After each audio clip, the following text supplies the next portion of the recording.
I still remember it as if it were yesterday, the day the people most precious to me betrayed me.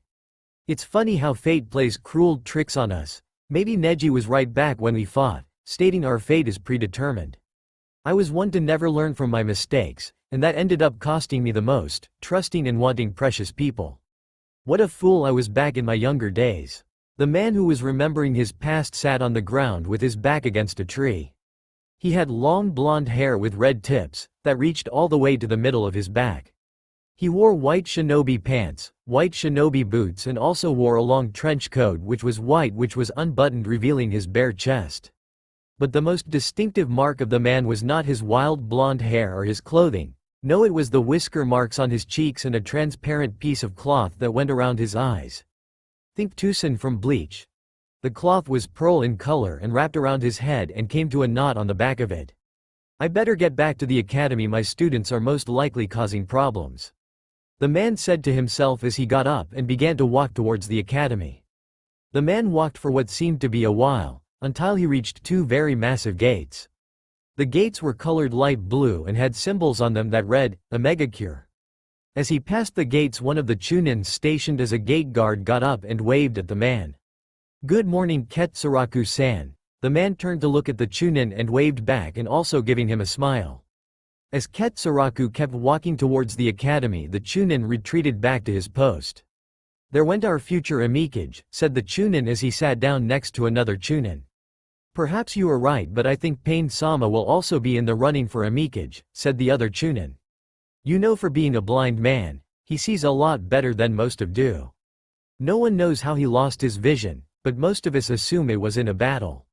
Hey, Pain-sama is very strong, but like Ketsuraku-san, he is a bit of a mystery. He is always secluded from the rest of us lately. I wonder why. He is probably just training. Well, with either one of them we will have a great amicage. I just hope whoever loses the race does not take it the wrong way. I know you remember the last time they got mad at each other and fought. Yes, I remember, but I'm sure they will do the best for the village at the end. Ketsuraku was now entering his classroom to a room full rowdy students. When they finally saw him come in, they immediately became silent and stared at him until he sat down. Ketsuraku was now in his chair and began to pull a kunai from his holster, but was interrupted when a brown-haired girl raised her hand. Ketsuraku-sensei, what's your real name? You know all of our full names, but we don't know yours. Ketsuraku looked at her and gave a faint smile. My name is Ketsuraku Buchi. That's funny, sensei, you have a funny name. Why would they name you Missing Eye? Ketsuraku put his hand over his covered eyes. I'm blind after all. The young girl was taken by what she said and put her hand over mouth and sat back down. Another student quickly raised his hand, calling for his sensei's attention. Sensei, why do you have a kunai in your hat? Are you going to teach us how to throw them better?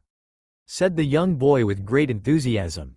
Ketsuraku was taken by the question because he did not even know why he had pulled the kunai from his holster. And suddenly he went into deep thought and fell to his chair. Flashback. It has been 2 weeks since I turned 16 and 1 week since I finally managed to bring Sasuke back. It has been rough on me. Sakura has spent no time with me. Hell, she hasn't even come to see me. From what Ino told me, she was been at Sasuke's side for the last week. She always did love him. I guess I can't feel bad for myself. I knew this would happen, but it still hurts like hell. But I wonder why she is with him. Does she not have any feelings for me? If she didn't, she wouldn't have given herself to me the day of my birthday. Naruto had finally decided to stop thinking and decided to go visit Sasuke, hoping he would not see Sakura there. As Naruto walked the streets of Konoha, it seemed like the villagers hated him even more. Their stares were even more hateful than before. Naruto just looked down onto the ground, for he knew why they were looking at him like this. It was because he had healed faster than Sasuke and because Sasuke came back hurt. Damn, it seems I can't get a break. I finally do something that's supposed to get them to like me. And yet they hate me even more now. Why must I always be hated? At least Sakura doesn't hate me, nor do my friends. Even though I think Sakura might be a bit mad at me, she hasn't seen me and gave me a sad look when I brought him back. Naruto had finally made it to the hospital. He quickly asked a nurse where Sasuke's room was, but she didn't answer him. It took him asking 10 nurses until he finally got the information he wanted. He quickly ran to the room and began to slow down as he got closer. When he was at the door to the room he could hear laughter and cheers. Now that you have been awake for a day, Sasuke, I have some news to report to you. The council has decided to give you a clean slate, no charges against you, and also you will be promoted to Anbu captain as soon as you're cleared to leave the hospital. That's nice of them, Kakashi, said Sasuke in a very subtle manner. That's so awesome, Sasuke-kun, your squad will be the best. I hope I get put in it. Sakurai, though you told me you were in Naruto's squad. Anbu just don't change squads like that, there must be a good reason to change. But Sasuke-kun, there is Naruto is inept, lacks leadership skills and also is not as good as you. Oh, that brings me to my other news. Sasuke, you will be the captain of Naruto's squad. The council has demoted him and made you captain to the squad. Kakashi said this with his head down, almost in shame. As it should be, the Dobi could never lead a Uchiha, said an almost laughing Sasuke. Yeah, I hope the Dobi takes it okay, stupid Dobi, said an also laughing Sakura, who by now had gotten up from Sasuke's side and headed towards the door. When she finally reached the door, she quickly opened it, only to get the surprise of her life. There in front of her stood Naruto, who said nothing, he simply turned around and walked away. She in the other hand put her hat over her mouth, because she feared Naruto had heard her. It had been almost a month since the incident and almost a month since Sakura had last seen Naruto, but today that was about to change. They had a mission together as ANBUs, Sasuke would be leading her, Naruto, Sai and Kakashi. They all had gathered at the main gates of Konoha. Naruto was the last one to arrive and hardly said a word. Sakura tried to talk to him, but it was of no use, she was just talking to herself. As they set off, Sasuke began to tell them about their mission. Listen up, I'm only going to say this once. We have received reports that Itachi has been spotted near our border with Rain Country. We are being sent to find him and take him out. But that's not how it's going to happen. When we find him, you will leave him to me. That is all I'm going to say, don't ask me to repeat myself. A day earlier in Konoha, Danzo stood alone in the darkness of the village, where no one would be able to see him. He waited for what seemed to be hours there in the cold darkness until finally he spotted some red eyes coming his way. A grin grew around Danzo's face and began to walk towards the red eyes with an extended hand. Once the two met, they shook hands and walked even deeper into the darkness. Listen, I know you still want more power to kill your brother, but you were cut off from your power source by the Kyuubi menace. So I have a plan to take him out and give you all the power you would ever want, said Danzo in a very cold manner without any remorse. Well, the plan I have come up with will take effect tomorrow. You will tell your squad you are going on a mission to find your brother. You will tell them he has been spotted near our border with Rain Country. When you arrive, there will be an ambush waiting, and also you will take out the Kyuubi menace. And do not worry, you will not be punished for what you do tomorrow. I have Homura and Kaharu backing us. This is for the greater good of Konoha and it will benefit you too. I know that the Kyuubi menace is most likely your best friend. Killing him will give you the strongest Sharingan of all. And also do not worry about the Hokage, she has been taken care of, the council overruled her. So you know what you must do, now leave me and prepare for your mission. There was a puff of smoke in the darkness and the red eyes were gone. Danzo in the other hand began to laugh as he walked further into the darkness. I will create my Konoha the way it should be, the ideas of the third will die. The Uchiha will help me create what I want, I will use him for what I want. He will help me to no end as long as I give him power. Back to mission. The squad was now at the border with Rain Country and had begun to search for Uchiha Itachi, but still had not been able to find any trace of him. The border area was a giant jigsaw puzzle, rivers, cliffs and rivers between cliffs, the worst area to try to find someone. The squad had been searching for a good while and came together near a gorge that has a swelling river going through it. They had been paired off. Kakashi went with Sakura and Naruto and Sai went together, while Sasuke waited at the gorge for their return. So did you find anything? Asked a rather cold Sasuke. No one answered him, they all simply looked down and shook their head. Sasuke turned an abbot red under his Anbu mask and walked towards Naruto. He grabbed Naruto from the collar and lifted him. Abbot, this is my squad now, it is no longer your squad, you better show me some respect. As Sasuke said this, he threw Naruto to the ground, and then suddenly there was barrage of kunai that landed near Naruto. When everyone looked up, there before them were about 40 ninjas all covered in black. Naruto quickly got up and got into a fighting stance like the rest of squad.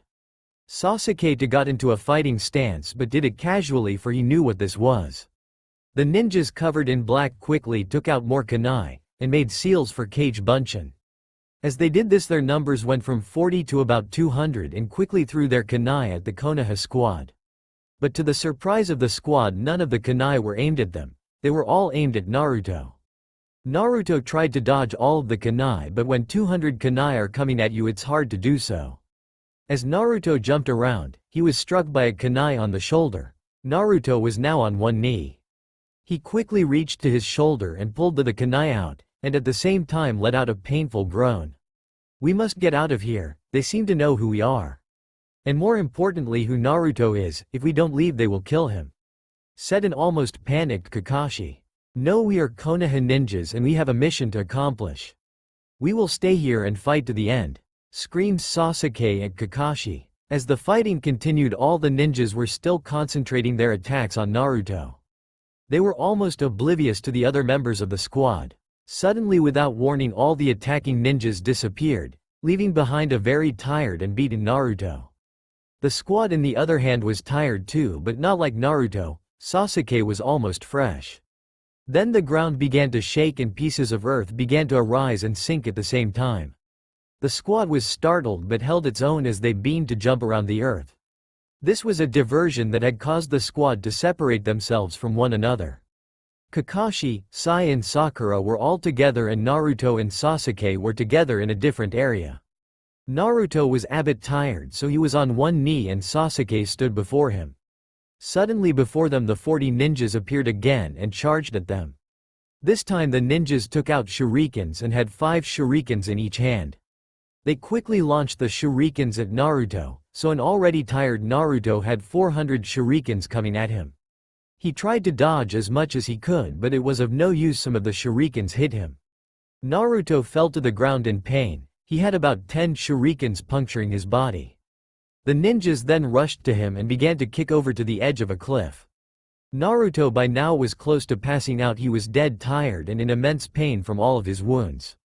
Naruto was now hanging from the cliff. He barely was with one hand. His other hand he could not use because of the wound on his shoulder.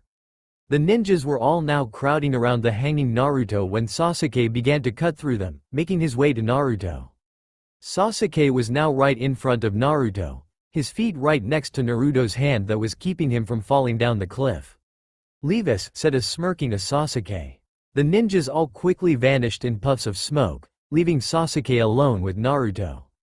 Sasuke then took out a kunai from his holster and stomped his foot onto Naruto's hand. If it were not for Sasuke pressing with all of his strength on Naruto's hand, Naruto would have let go and fallen from the cliff because of pain. Sasuke now began to go to one knee, while he still had his foot on Naruto's hand. They were now face to face, sinister eyes meeting unbelieving eyes. Sasuke then pulled the kunai away from him, preparing it for a thrusting motion. "What are you doing?" said a stuttering Naruto. "What I should have done a long time ago. With you gone, Konoha will be better off and I will gain the power you took from me." Sasuke said this as began to bring the kunai down in a slashing motion. And then it happened without warning. It happened so quick, there was no time for Naruto to scream in pain. Sasuke had slashed Naruto across the face with the kunai. The kunai cut through Naruto's eyes, leaving a cut going from eye to eye. Naruto's face was now covered red and his vision had gone black. Why Sasuke, were we not friends?" said Naruto as he was on verge of passing out. Sasuke did not answer him. He arose from his kneeling position and removed his foot from Naruto's hand. Then promptly kicked Naruto on the face, causing him to let go and fall from the cliff into the river below. Naruto did not scream from pain as he fell to the river below. His body was lifeless as it hit the water below. Sasuke on the other hand was a bit in shock but quickly regained himself and shoved the kunai he used to slash Naruto onto his thigh.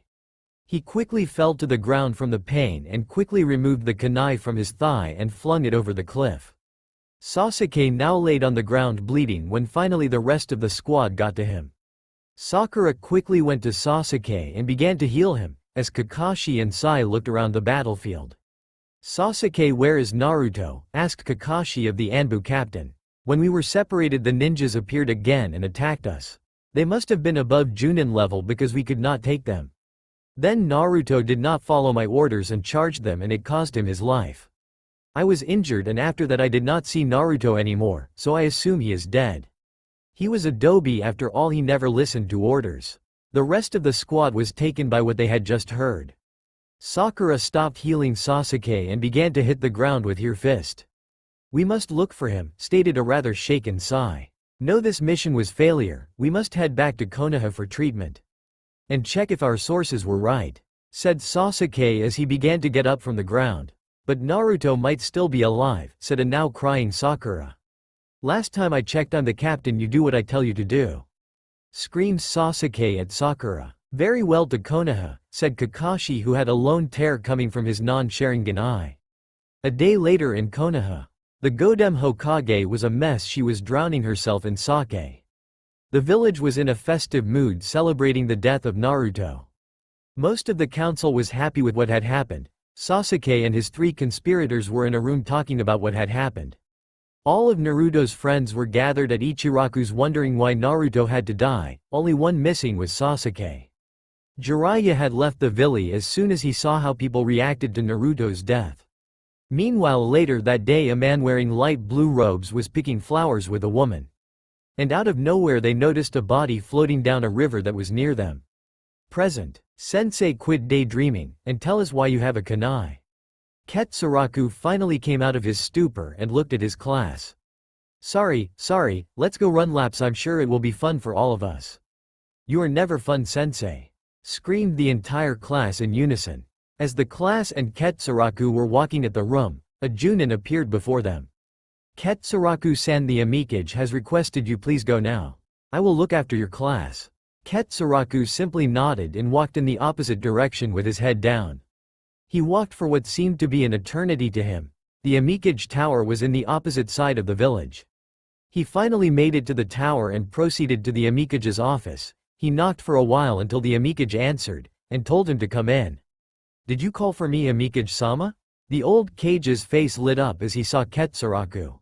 "Yes, I did call for you. How long has it been since I found you in the river?" "You know I don't like talking about the past, but it has been 8 years. Ketsuraku said this in a rather annoyed voice. Yes it has been, hasn't it? Now you are as strong as ninjas come. What is it people call you, a Megacure's blinding storm?" The old Kage said this with the biggest smirk you ever did see. "Yes, that's what they call me. I earned that name through hard work. It helps I can make blinding light with blind eyes of mine, and that I can manipulate chakra into any object I like.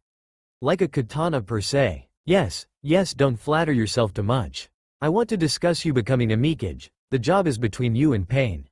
Recently Pain was stated he does not want the job, that wants to pursue other things. But you never know, he could change his mind. With either of you as Kage I would be happy. I'm honored you would consider me for the job. But I think Pain would be a better candidate. Ketsuraku said this with almost a frown. "You are too nice, Naruto." Ketsuraku quickly stiffened up and looked up at the Amikage with anger. "Don't think I have forgot your real name, my son. Now to the business at hand. I want you to go with me to Konoha. There is meeting of the villages. And I must attend, and I want you to go with me. I told you before I would never go there again. But it is you asking, so I will go." "Very well, that is all, we leave in 2 days, you may leave now." Ketsuraku simply turned around and walked out of the office, with a smile on his face.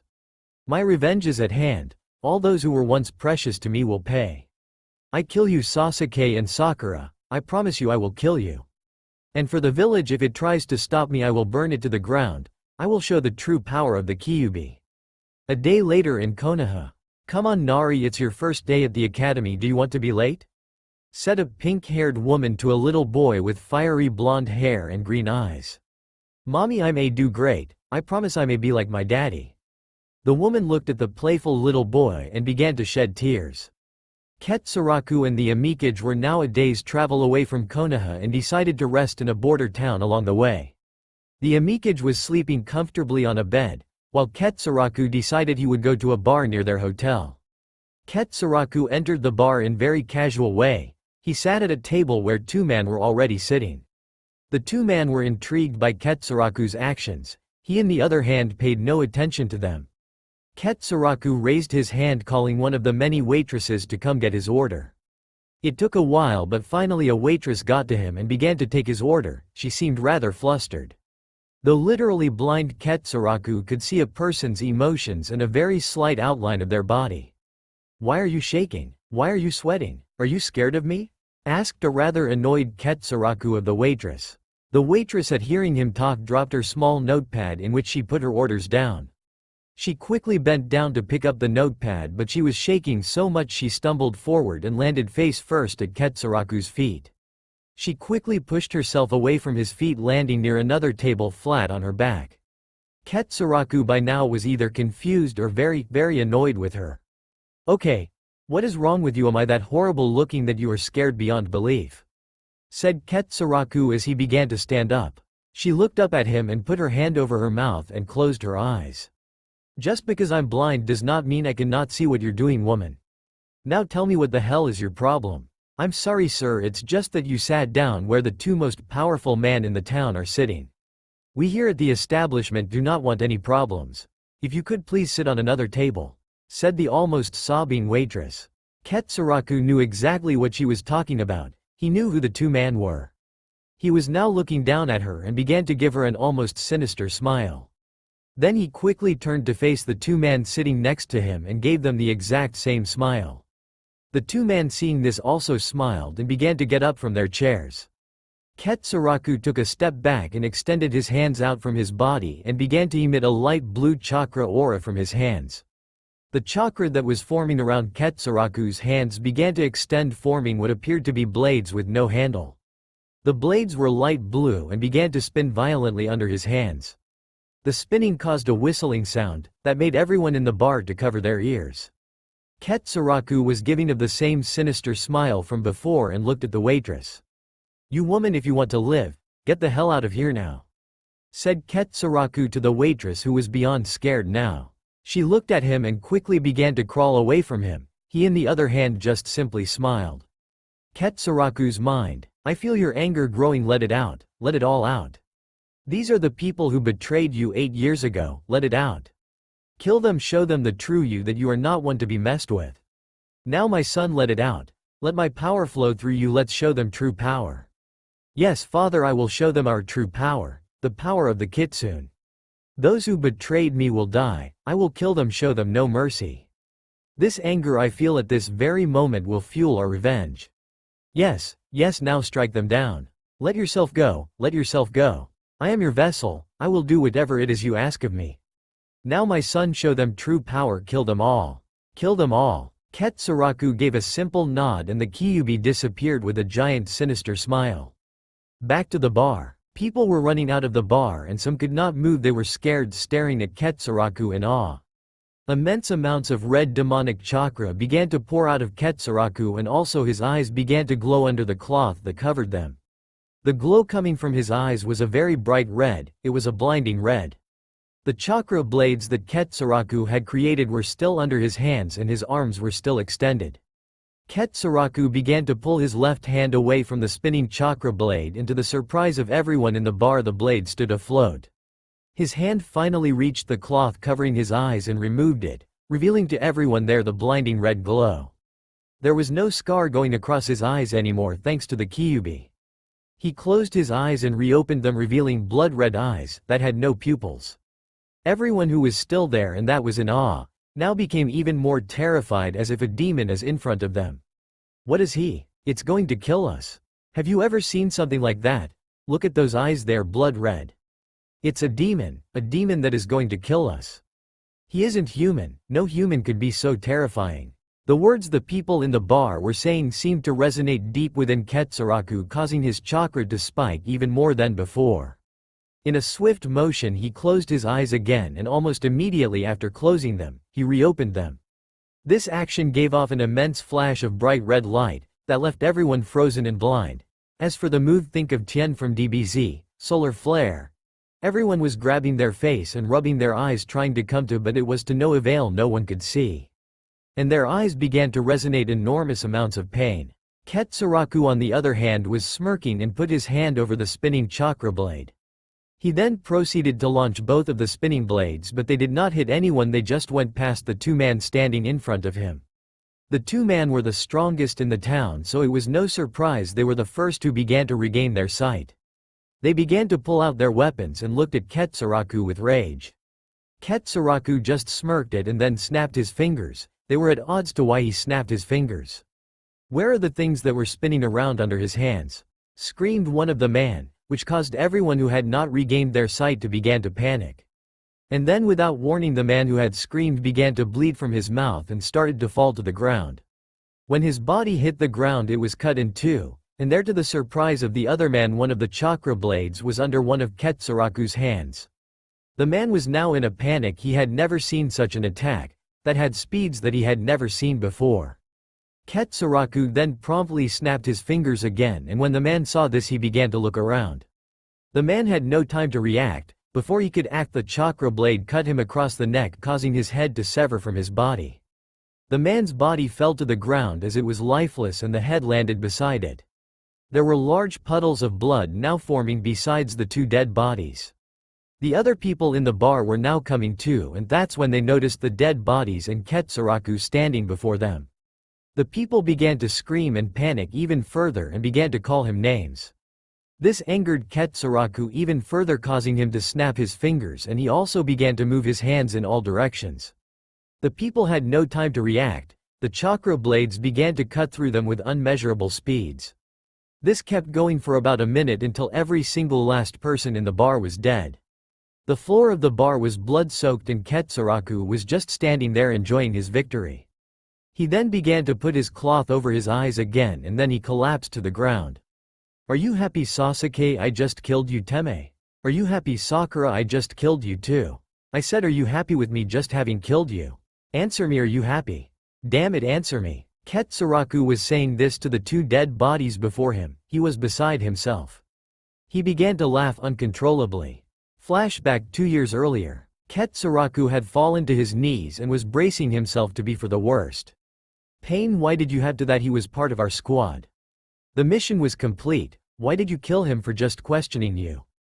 Answer me, damn it. Because in the ninja world a mission and an order are absolute," said Pain to the rather shaken Ketsuraku. "But he was one of us from a megacure," retorted back Ketsuraku with great anxiety. "Are you going to question me too, blind man?" Ketsuraku was now at odds with himself, so he did what he thought was best to do. He launched himself at Pain with great force, only to be sent flying against a nearby tree. The force Pain had used with his kick was so great Ketsuraku was out cold before he ever hit the tree. "Simpleton, you are no match for me. The only reason I don't kill you right now is because the old man likes you." Pain said this as he walked away from the limp body of Ketsuraku. Ketsuraku's mind. "I must have been put in the weakest of the weakest. I thought you were getting stronger, but to me it seems you're just as weak as before. If it weren't for me saving you all those times in the past, we both would be dead by now." Shut up, shut up. Don't tell me I'm weak. Don't you see he is clearly stronger than me? I'm not match for him. If I try to fight him ever again, he would surely kill me. Whatever happened to the tough kid I used to know who would take no shit from anyone? What about your revenge? Didn't you say you would kill those who betrayed you? From what I'm currently seeing, they will kill you before you ever get a chance to kill them. You know nothing, you damned fox. I will get my revenge. I will make every single last one of them pay for my pain. No, you will not. Like I said before, you are too weak. You remind me of that little Hyuga girl whose father treated her badly. You are weaker than her. But to keep us alive, I will help you. I will give you more power, make you stronger. I don't need your power. I may be blind, but I am strong. I don't need you. I will not become Sasuke. But don't you see, you are already like him. You are weak and you are seeking revenge. But if you let me help you, you will be nothing like him, I promise you. Don't you ever say him and I are the same. Never compare us. I'm nothing like him. I'm the one who will be Hokage. Yeah, keep dreaming. You lost that dream. You brought him back, the day he betrayed you. Hell, you lost that dream the day the villagers first set eyes on you. Enough. Ketsuraku said this as he began to break down. He was now on his knees with tears coming profusely from his eyes. Kyuubi, make me stronger, help me succeed. Make people recognize me, make people see me for who I truly am. My dreams may be gone, but I will make new ones, I promise it. Very well, I will help you. You will need tear some of the seal off. Not much, just enough for me to give you more chakra. And also after this process I will be able to take over you more often. Can you live with that, and do you accept? Yes, I do. And with that Ketsuraku went to the seal and tore some it off. When he did that, there huge surge of pain to Ketsuraku and was kicked from the Kyubi prison in his mind. Ketsuraku's quickly became covered in red chakra and started to shake very violently. This lasted for what seemed to be hours until finally it stopped and Ketsuraku came to. As Ketsuraku got up, he felt sharp pains coming from his eyes. He removed the cloth around them and began to feel around them. And that when he opened them, only to be seen by someone who was passing by. "Oh Kami, his eyes are blood red, it's a demon, oh Kami." Konoha present day. Nari was walking out of the Konoha Ninja Academy. The first thing he did was to look for his mom, and he wasn't finding her. "I wonder where she is at. She said she would be waiting for me here not matter what came up." Nari kept looking for his mom. He was running around all over the place trying to find her. And suddenly out of nowhere he ran into two Chunins and fell backwards on his back. "I'm sorry, I didn't mean any harm, I just wasn't looking and ran into you. I'll be on my way now, till next time again, I'm sorry," said a shocked Nari. As Nari began to walk away, he was suddenly grabbed from his shoulder. Nari quickly froze up, for the hold on his shoulder was painful. "Hey kid, aren't you the son of the demon Uzumaki Naruto?" The Chunin said this in a very cold manner. Nari was still frozen and began to shed tears. This was not the first time this had happened to him. "Please sir, let me go," said a stuttering Nari. "You did not answer my question. I'll say it again, are you the son of the demon?" As the Chunin said this, he threw Nari to the ground. Nari hit the ground very hard. He went in head first, causing him to black out. The two Chunins were smirking at each other. "You did it, hee, let's get out of here before we're spotted by anyone," said the Chunin, who just stood and watched the whole scene. Meanwhile, in the front of the academy, a pink-haired woman was running around frantically. "Nari, where are you? I'm sorry I was a little late, but the hospital got so busy." "Nari, where are you?" She kept looking around the whole front of the academy, and that's when she spotted a man with a scar across his nose. "Iruka-sene, have you seen Nari? I can't seem to find him anywhere. I got here a bit late. He should be up at the front, Sakura. There is nowhere else he should have gone to," said Iruka, who was feeling uneasy about the situation. "Dear Kami, no, not this again. Last time we couldn't find him. We found him in a heap, he had been beaten badly." They both started to look together for what seemed to be ages. Until finally Sakura spotted him. She quickly ran over to him and picked him up. He had blood coming from his head and was still out cold. "Oh Kami, no, no please no," cried Sakura. "Calm down Sakura, he will be okay, let's take him to the hospital quickly," said a now saddened Iruka. "Right Iruka-sensei," said Sakura as she began to run to the hospital with her son in hand. "Naruto, how I wish you were still here with me. To help protect Nari, he doesn't deserve the treatment he gets. It's as if the village see him as you, he is going through what you went through. I try to be strong for him, but I don't know how much longer I can hold out. Why did you have to die, Naruto? Why did you die and leave me? I'm just kidding myself to feel better after the things I said. You wouldn't have ever forgiven me. But I hope you know, wherever you are, I wish you were here with me and Nari." Nari was coming to and looked up at his mother and began to cry. "Why were you late, mommy? Why do they hate me? Why did you let this happen to me?" said Nari as he cried. Sakura's heart was crushed as she heard the words come out of his mouth. Meanwhile, somewhere else in Konoha, 4 people stood together in a very secluded room. The 4 figures were none other than Uchiha Sasuke, Danzo, Homura and Kaharu. "We are not getting any younger, and this plan to make Danzo Hokage is taking too long. We must act now. It has been 8 years since we put the plan into action. Homura, is your old age getting to you? Never forget this for the greater good of Konoha," said a smirking Danzo who was looking straight at Sasuke. "Has Orochimaru agreed with our plan to take out the Godem on the day all the villages meet?" asked a rather worried Kaharu. "Yes, he has agreed. He and Kabuto and some elite sound ninja will be here by night's fall." "You have done well, Sasuke," said Danzo with almost a smile on his face. "This leads me to another matter. Sasuke, have you found a suitable mate yet? We need to start rebuilding the Uchiha clan. We have waited long enough," said a rather impatient Kaharu. "In that case we will choose for you. Haruno Sakura, Yamanaka Ino or Hyuga Hinata. I'm sure we could get any of them to do this with the right persuasion. Homura was looking at Sasuke for answer but he got none. Sasuke, you must choose, screamed Danzo. Haruno Sakura, screamed Sasuke at them. What of the demon's son, said a worried Kaharu. We must kill him in order to ensure the safe survival of the Uchiha clan. Danzo said quietly as he looked at the rest of them for agreement. The other three simply nodded their heads. Before we leave, I must ask one question. Is it true the Yondaime had another son other Naruto? The three older shinobi simply nodded to Sasuke and walked out of the room they were in, leaving Sasuke in utter shock and anger. Why can't you die, Naruto? A son, a brother, just die, demon. Back at the border town, Ketsuraku was outside of the town punting away at the ground. His fists were now covered in blood, he had been hitting the ground for hours. Do you like what you did? It felt good, didn't it? And to tell you the truth, it was all you. You are becoming more and more like me every day. It was not me, you took over me and you killed those people, not me. No, you are wrong, I just simply fed you the chakra. You are the killer here, not me, so now live with it. It was you. After our agreement you can take over my body with ease. Those people did not need to die, you turning me into a killer. What are you talking about? You are already a killer. A very efficient one, I might add. So don't berate yourself, sacrifices must be made to reach our ultimate goal of revenge. You see, you know I'm right, you are a killer, a damn good one. Now live with what you are and move on to our next goal, getting revenge. Power, revenge and death. What am I becoming? I'm a killer, that's what I am. See, that wasn't hard to admit, now was it? Now stop hitting the ground and let me heal your hands, we can't get revenge with no hands. Very well. Somewhere in a megacure. Pain, it's time to move out and set our plan in motion, said a blue-haired woman. You are right, it is time to set Akatsuki's goals into fruition. Pain will make sure we never fail. Pain said this as he looked over a megacure. What of Ketsuraku? Don't worry, he will be dead soon. And after that a megacure will become our main base of operations.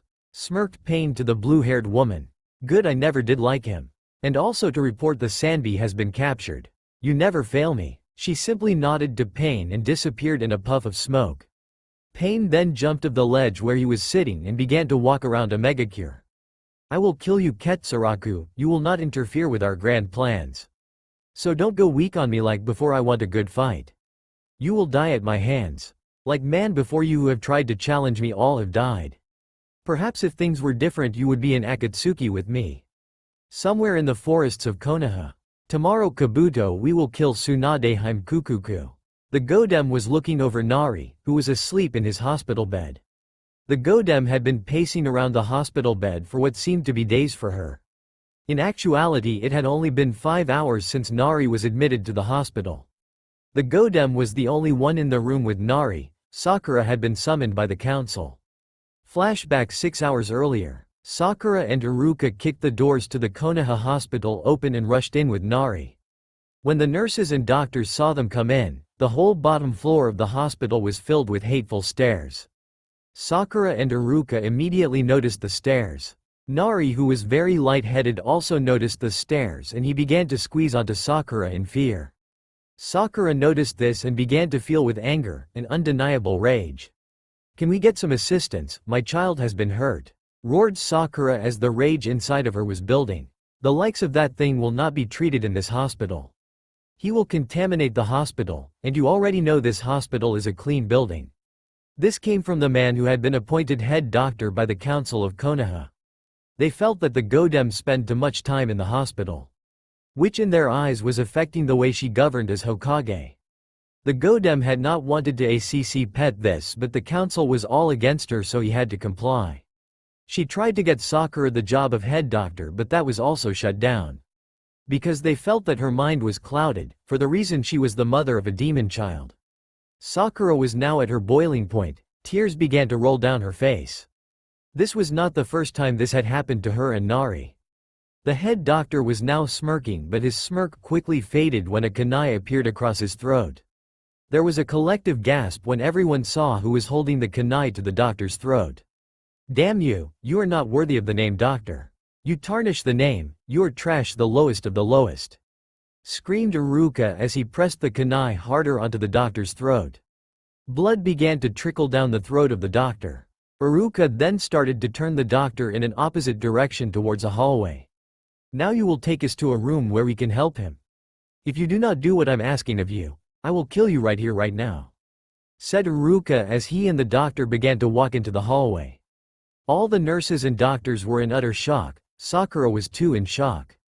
"Come Sakura, don't just stand there, we are getting Nari a room," said Iruka to Sakura as he was holding the kunai even tighter against the throat of the doctor. It took a while but Sakura eventually got out of her shocked state and followed Iruka. "Hi, Iruka-sensei, will we get in trouble for this?" said a now worried Sakura to an Iruka who was pouring out killer intent. The doctor finally got them to the room Iruka had asked for and he was kicked out room as soon as they got to it. The doctor, not liking what had just been done to him, began to bang on the door. "You will pay for this, Iruka. The Godem and the council will hear about this. That you are helping a demon live in our hospital." The doctor said this as he started to bang on the door even harder. His banging came to an abrupt end when a kunai came flying through the door and cut him on the cheek. The doctor put his hand over his bloody cheek and ran off. But before he was out foe range he heard someone scream to him, "You cause any more problems and I'll kill you, it's a promise." Sakura was now looking at Iruka with stunned eyes. She had never before seen him act the way he had just acted. She quickly rushed Nari to the hospital bed and turned to look at Iruka. "Thank you, Iruka-sensei, you have always been a great help with Nari through the years," said a now thankful Sakura. Iruka looked at her and then turned to look at Nari and gave a big smile to him. "Sakura, there is no time to flatter me, you start treating your son. I will always be there for Nari, he is the son of the person I thought of as a son. He is going through what he went through and we must help him be strong." "Thank you," said Sakura as she began to treat Nari. As Sakura treated Nari, she saw the sadness in his eyes. It would always break heart when she saw him like this. Sakura tried to smile at him as she cured him but she couldn't for the fact Nari had lost his smile. The healing was quite quick. The cut on Nari's head was healed but something was amiss with Nari. Sakura couldn't think of what could be wrong but she felt something was utterly wrong with him. And then out of nowhere there was a loud knock on the door. The door burst open revealing the Godem Hokage who was all not too pleased. Iruka and Sakura were stunned to see her with such fury and ire. "How is my grandson and what the hell happened?" roared the enraged Godem. At hearing her Nari smiled slightly and turned to look for her figure. Iruka and Sakura were still a bit shocked but also smiled at seeing her. "Well, is anyone going to answer me? I'm sorry for any problems we have caused Tsunade-sama but Nari needed medical assistance so we came to the hospital. And when the people at the hospital refused to help Nari, we took matters into our own hands and brought him to this room," said a rather hesitant Iruka. Tsunade looked at him as if saying that's not the answer she wanted. "What do you mean they wouldn't help Nari? And who did this to him, or did he get hurt playing?" screamed Tsunade at them. She wanted answers. Tsunade-sama, the appointed head doctor, said a demon would not be helped here. And as far as what happened to Nari, I believe he was attacked by someone. This wouldn't be the first time this has happened and you know this all too well. Sakura said this as tears began to pour out of her eyes. Then suddenly out of nowhere there was a massive chakra spike. Tsunade's rage was amplifying beyond belief. And that's when an Anbu appeared at the door holding a piece of paper in his hand. He walked into the room ignoring the Godem, walking straight to Sakura. He proceeded to hand her the paper and then turned to look at the Godem. "Please Hokage-sama, do not interfere with this, this is a decree of the council," said the Anbu in a very cold manner. Tsunade looked at him and her rage grew and killer intent began to pour from her. Iruka quickly stepped in front of the Hokage and put a hand on her shoulder and began to smile. "Don't worry Tsunade-sama, I'm sure he is here to take me in. I did hurt one of the doctors here after all," Iruka stated as he looked at the Anbu without any fear. "Yes, Amino Iruka, you will be coming with me to face the consequences of your actions. But that is not all, Haruno Sakura will be coming with me too. As stated on the paper I gave to her, and she will comply, the council had ordered it." The Anbu smirked as Iruka was trying to hold Tsunade back from attacking the Anbu. "Tsunade-sama, please watch over Nari. I must go see what the council wants from me. Iruka-sensei, please let us go, we do not need any more problems today," said a tearful and very somber Sakura. Iruka nodded and him and Sakura began to follow the Anbu out the room. Sakura, screamed Tsunade as she began to feel with tears with the thought of being helpless. Nari quickly arched on the bed so he could see his mother. Mommy, don't go, please stay with me, cried Nari. Sakura at hearing this slumped her head down and continued to walk. Present Konoha. Tsunade was now sitting on a chair next to Nari, and she was going through some papers. The papers were from exams she had performed on Nari earlier. She kept going through papers over and over. Eventually she tore the papers into pieces. She got up from the chair and looked at Nari and began to sob uncontrollably. Her crying caused Nari to awaken from his sleep and look at her with comforting eyes. "What's wrong, grandmother? Why are you crying?" asked Nari. Tsunade looked at the NRN to him and simply hugged him, never answering him. The two continued to hug when there was a knock on the door of the hospital room. Tsunade released Nari from her hug and went to the door. When she opened the door, it revealed none other than Uchiha Sasuke, who had a sad face about him. She led him into the room and he proceeded to walk directly to Nari. When Sasuke got to Nari, they both embraced and Nari smiled with joy at Sasuke. "How is my favorite godson?" asked Sasuke of Nari. "I'm fine, Uncle Sasuke, just got a little scratch," said Nari, who was still smiling at Sasuke. Sasuke smiled back at him and began to ruffle his hair and laugh with him. Tsunade made a coughing sound, diverting the attention back to her, and with her eyes motioned at Sasuke to come with her. Sasuke nodded and got up and followed her out the room. As they went out the room, Tsunade closed the door and gave a smile to Nari, who was confused by their actions. "What's wrong, Tsunade-sama?" asked Sasuke, who had a sad face now. "Do you remember back when Nari was 5 years old? He always seemed to suffer from chakra depletion." "Yes, I can. We were all worried for his life back then. I'm just glad he was able to recover thanks to you and Sakura. I see you care a lot for Nari, you have always been there for him. Well, he and Sakura are going to need you more than ever now. What we thought we had cured back then has resurfaced, and it seems Nari isn't doing too well." Sasuke's eyes widened and he put his head against the wall next to him. "The demon's child is sick. This helps our plans more and more. There might not have to be an assassination now. I will discuss this with them. I'm sure they would want to help him along the way. Don't worry, Tsunade-sama, I'm sure you and Sakura will cure him again. You two are the greatest medinins in all of the ninja world." "Thanks for your reassurance, Sasuke, but this won't be easy. I don't know how I'm going to break the news to Sakura that Nari is die." Tsunade put a hand over her mouth and began to fall to her knees. Sasuke quickly rushed over to her and placed a hand on her shoulder. "Don't say things like that, Tsunade-sama, he will be fine," said Sasuke, who seemed to have tears in his eyes. "Looks like I'm finally going to win over you, Naruto. Did you ever think you win over a Uchiha?" Sasuke began to pick up Tsunade to her feet when an Anbu arrived next to them. "Hokage-sama, the arrivals from the other villages have began to arrive," said the Anbu.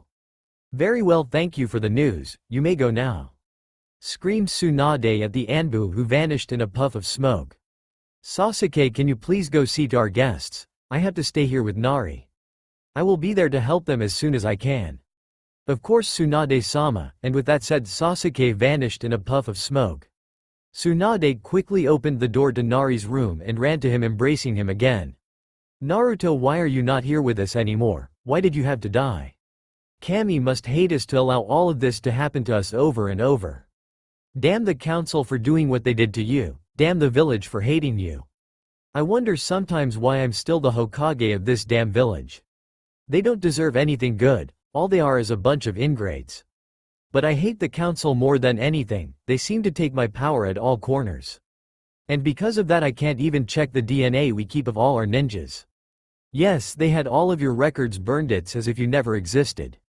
But they couldn't stop you from existing because Nari is here with us. I don't know how much longer will be with us though, damn them, if only I had a sample of your blood. I promise you, Naruto, I will do all in my power to keep him alive for you. I will not let your lineage die. I know if you were here everything would be perfectly okay. They always seem to underhand me, just like today they called for Sakura and I don't even know for what."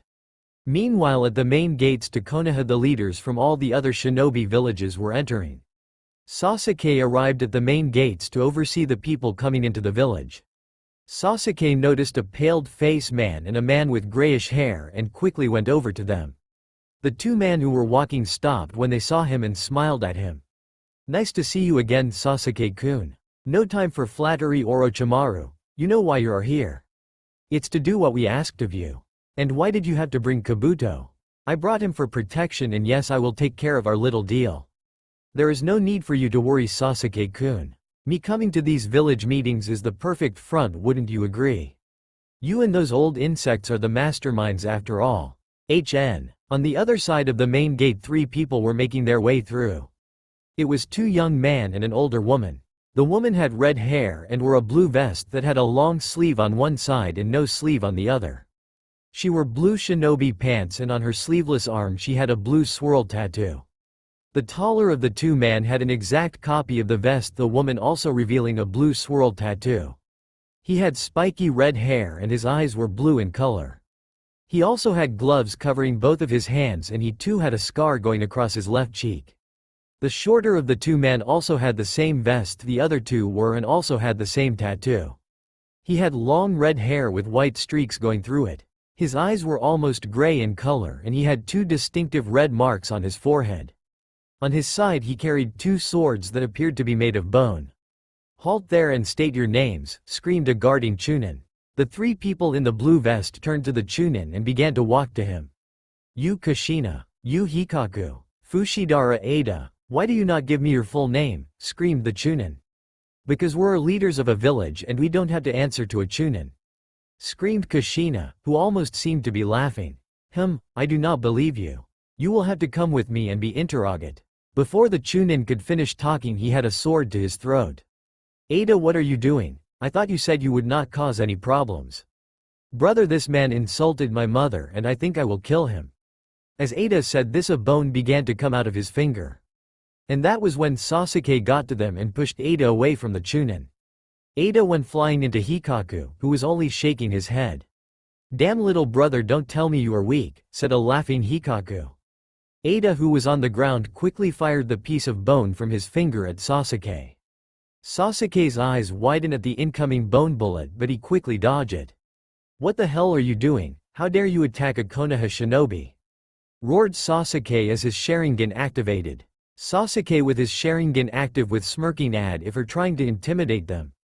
"Oh my, an Uchiha, I don't remember them being so weak looking," said a laughing Kushina, which only angered Sasuke even more. Sasuke charged at her, but his attack never came. He found himself in a black sphere. Even with his Sharingan he could not see in the darkness. He tried swinging with his sword, but it was to no avail. And he tells me not to start trouble, and he starts off by using our bloodline," said a laughing Ada to his mother, who was also laughing. Inside the sphere, Sasuke was growing impatient. He had never been in something like. It was utter darkness in the sphere. Sasuke began to scream, and that's when he felt a pair of hands grab his feet.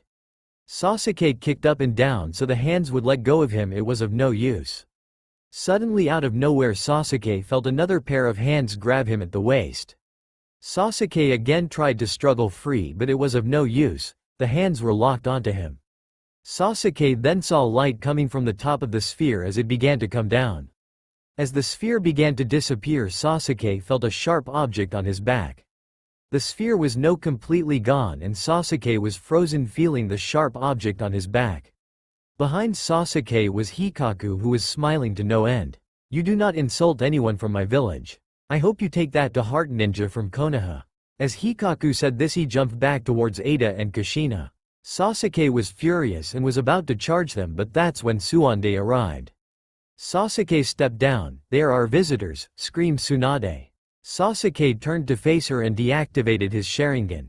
"They assaulted me and a Chunin. Visitors don't do this. Sasuke, please let it be and let me take care of his. You may go now and thank you for your help." Sasuke looked at Tsunade and sighed as he walked away from everyone. Orochimaru and Kabuto saw the incident with great interest and walked over to them.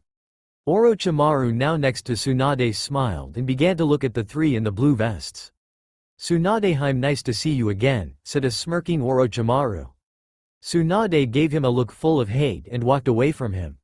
"I'm sorry for my ninja's actions and welcome to Konoha," said Tsunade to the three standing before her. Thank you for welcoming us your wonderful village, said Kushina. Ada and Hikaku simply gave a nod to Tsunade. Tsunade then began to walk away from the main gate and motioned them to follow her. What luck do I have? I know who this woman is. Now that her village had been rebuilt and there is no use for hiding. She has come looking for her son, and what the hell am I supposed to her? If tell her that he is dead and that the village hated him, it will surely lead to war. Damn my luck. And if tell her about Nari and that he is treated the same. Oh Kami, help me. Do you think she recognizes you, mother? Asked Hikaku. I'm sure she does. Why do you think she was nice to us? Mother, did you see Orochimaru? I don't know if can keep my promises to you, said Ada, who was pouring out anger from all of his pores. Ada, please, you can't act rash. We must find your brother before first. He killed my father and I promised myself I would kill him. Ada, please. Meanwhile, back at the main gate, Orochimaru and Kabuto were questioning the Chunin guard. Who were those people just left? Asked Orochimaru with great interest. Yu Hikaku, Yu Kushina and Fushidara Ada, replied the scared Chunin. When Orochimaru heard the last name the Chunin spoke, he quickly froze up. He motioned to Kabuto follow him away from the Chunin. Fushidara, that was the name of the Kagaya I killed, was it not? Yes, Orochimaru-sama, it was you killed him 5 years ago. If I remember, you killed him because he would not give you his son. So who does that make the other 2 people with him? Check your data cards at once. Kabuto promptly did what he was asked and gave a Orochimaru and grim face. It does not say from what country or village they come from.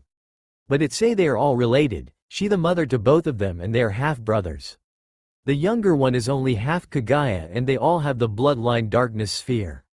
It's likely the younger one is the son of the man you killed. Kukuku, this will alter our plans to kill Tsunade. I must have the younger boy, I want him as my newest vessel. What is the age of the youngest? It does not say the age of the woman. The older brother is 26 and the youngest is 19. Perfect. Oh, one more thing, Orochimaru-sama. It says the older brother is a power smoke jutsu user. Have you ever heard of smoke jutsus? Don't worry so much, Kabuto. All it means is that he will be a challenge. Meanwhile, at the border town, the Amikage was now up and about and he was looking for Ketsuraku. He had been looking for Ketsuraku for about 3 hours now and still had no hope of finding him. He had also heard of the incident at the bar and became very worried. Ketsuraku, where are you? Please don't let it be you who killed those people at the bar. I know you have been struggling with the Kyuubi, but you must fight it, don't let it consume you. Ketsuraku, I can't find you and I must go to Konoha. I must go on without you. Maybe I was wrong in making you come. It must have triggered emotions in you that you did not want to be awakened. Forgive me, Ketsuraku. The Amikage turned to the main gates of the town and began to walk away from the town.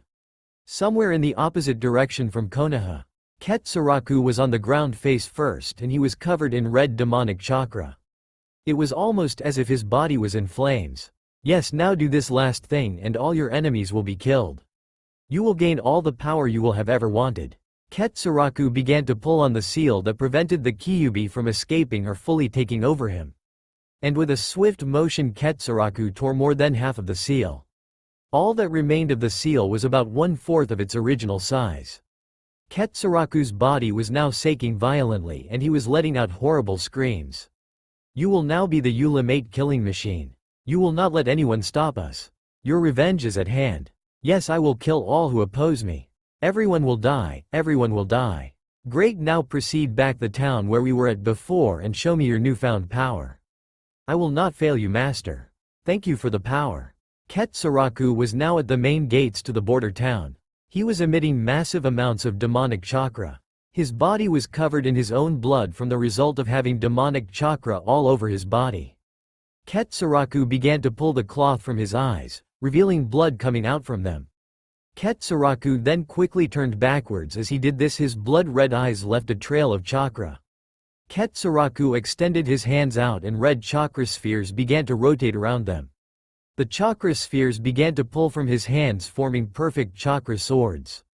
Ketsuraku then turned around to face the border town again and gave a sinister smirk. His eyes began to glow even more red and in an instant he let out a massive flare of red light. The flare covered that entire town. From the town, painful screams of pain could be heard. As his hands were still extended with the chakra swords coming from them, he began to run into the town. Flashback. Do you love me, Sakura-chan? I love you, Naruto, I will always be with you. People in the main street of the town all had their eyes covered and were standing about in disorientation. Ketsuraku now at the main street, he looked at all the people standing and smirked. He then at speeds that made him look like he was flying past through the middle of the street. He moved this fast until he reached the end of street where he came to a complete stop. He then turned around to look at the people and retracted his chakra swords. The main street was now in complete and utter silence. As Ketsuraku looked upon them, and that's when their bodies began to fall to the ground. Within seconds every single person was on the ground with blood pouring out them. Very quickly the street was covered in blood and Ketsuraku began to walk to the middle of it. Once Ketsuraku found himself in the middle of the street, he again began emit chakra from his hands. This time the chakra spheres he formed into blades that began to spin at incredible speeds. He then launched them in opposite directions and began to move his hands in all directions. The spinning blades began to go through every single building in and around the street. As Ketsuraku made his hand motions, his face remained the same, it had a sinister smirk. Flashback. Sakura-chan, do you mean that? I don't know what I'd do without you. Naruto, please let us enjoy this moment, no need to think negative. As Ketsuraku's hand motions began to slow, the buildings around him either crashed to the ground or burst into flames. The main street of the border town was now a total war zone littered with dead bodies. The spinning chakra blades came back to Ketsuraku's hands and began to fade out. Ketsuraku quickly turned around and began to walk to the main gate of the border town. As he walked, a dying man who had regained his sight saw him and made motions towards Ketsuraku. Why would you do this?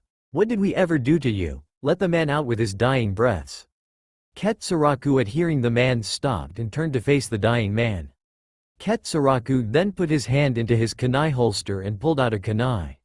The man's eyes widened at seeing this and then quickly covered his body with his hands. Ketsuraku smirked at the man and took a few steps towards him as he began to move his hand backwards. Please don't do this to me, I'm already dying, have mercy I beg of you. Cried the dying man who was now coughing blood. You are in the way of my revenge, was all Ketsuraku said in a cold tone. Then with a quick motion Ketsuraku threw the kunai at the man. The kunai hit the man directly on the throat, causing him to spit out blood. The man's lifeless body fell to the ground and it poured out its last amounts of blood. Ketsuraku simply turned around and kept on walking to the main gate of the border town. When Ketsuraku reached the main gate, he collapsed to his knees and began to scream in agony. The blood coming from his eyes now seemed to be evaporating as if his eyes were burning. Flashback. Here, Sakura-chan, take this. It's the necklace Tsunade gave to me.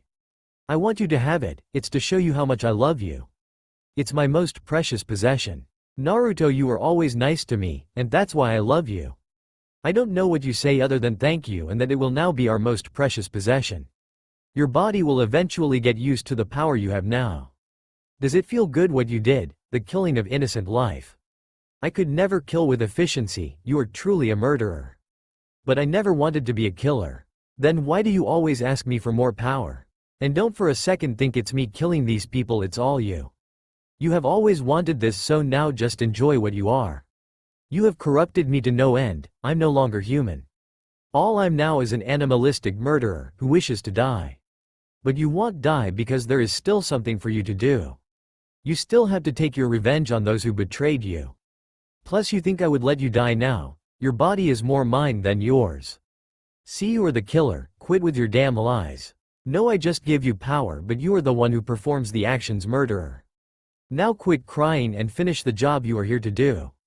I will master, but know this, once our revenge is over, I'm going to get rid of you, and that's a promise. I hope for that day to come, you will show me how truly weak you are, you damn murderer. Konoha. Sakura was walking into the Hokage's office, he looked on her face with that of pure sadness. As she was sitting down, she heard something hit the floor. When she looked down at the floor, her eyes widened. There on the floor was the necklace Naruto had given her. Sakura quickly reached for the necklace and brought it close to her face. As she examined the necklace, she noticed the something that made her start shedding tears. The fragment part of the necklace had a small fracture. Sakura was suddenly startled when Tsunade came into the office. "Why are you crying, Sakura? What did the council do you?" said the Hokage, who had a sad face about her. "Look at the necklace," said Sakura as she handed the necklace Tsunade. As Tsunade began to look over the necklace, she put a hand over her heart.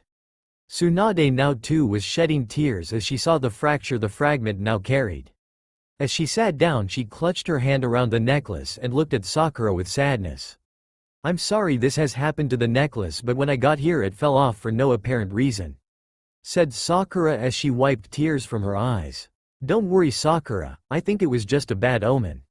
All today for some reason I have had a bad feeling that something horrible has happened," said Tsunade as she handed the necklace back to Sakura and she too wiped tears from her eyes. "I know, I have also had a bad feeling something horrible was going to happen. Tsunade-sama, can you tell me about the exams you performed on Nari? Is he going to be okay?"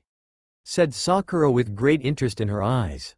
"He is fine, Sakura, he is just a fragile little boy. Hee, good thing he isn't like Naruto, then he would be bruised up all the time." At hearing this, Sakura put her head down and slammed her hand on the desk. "He is going through what Naruto went through, people can't seem to change. They blame him like they used to blame Naruto. Sakura, I didn't mean that, I'm so sorry. I'm just saying Nari is fragile. I know what you mean, don't worry. It just seems ever since he got sick 2 years ago, he hasn't been the same. I pray to Kami he never gets sick again, and I hope that sickness never returns. It won't ever return, Sakura. Nari will always be okay with you around. I promise he will never be sick again, he will grow to be just like Naruto. Strong and brave." Sakura got up from the chair and put both of her hands near her heart and looked at Tsunade. The look was that of mixed emotions: sadness, hope, confusion and anxiety. "Tsunade-sama, promise me something, that if I'm not around for some time you not let anything happen to Nari.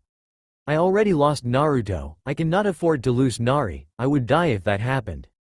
"Sakura, what brings this about? Why are you saying this? What did the council do to you and Iruka? Tell me now, Sakura," said Tsunade as rage built in her eyes. "The council wants me to go on a mission with Sasuke away from Konoha for 3 years.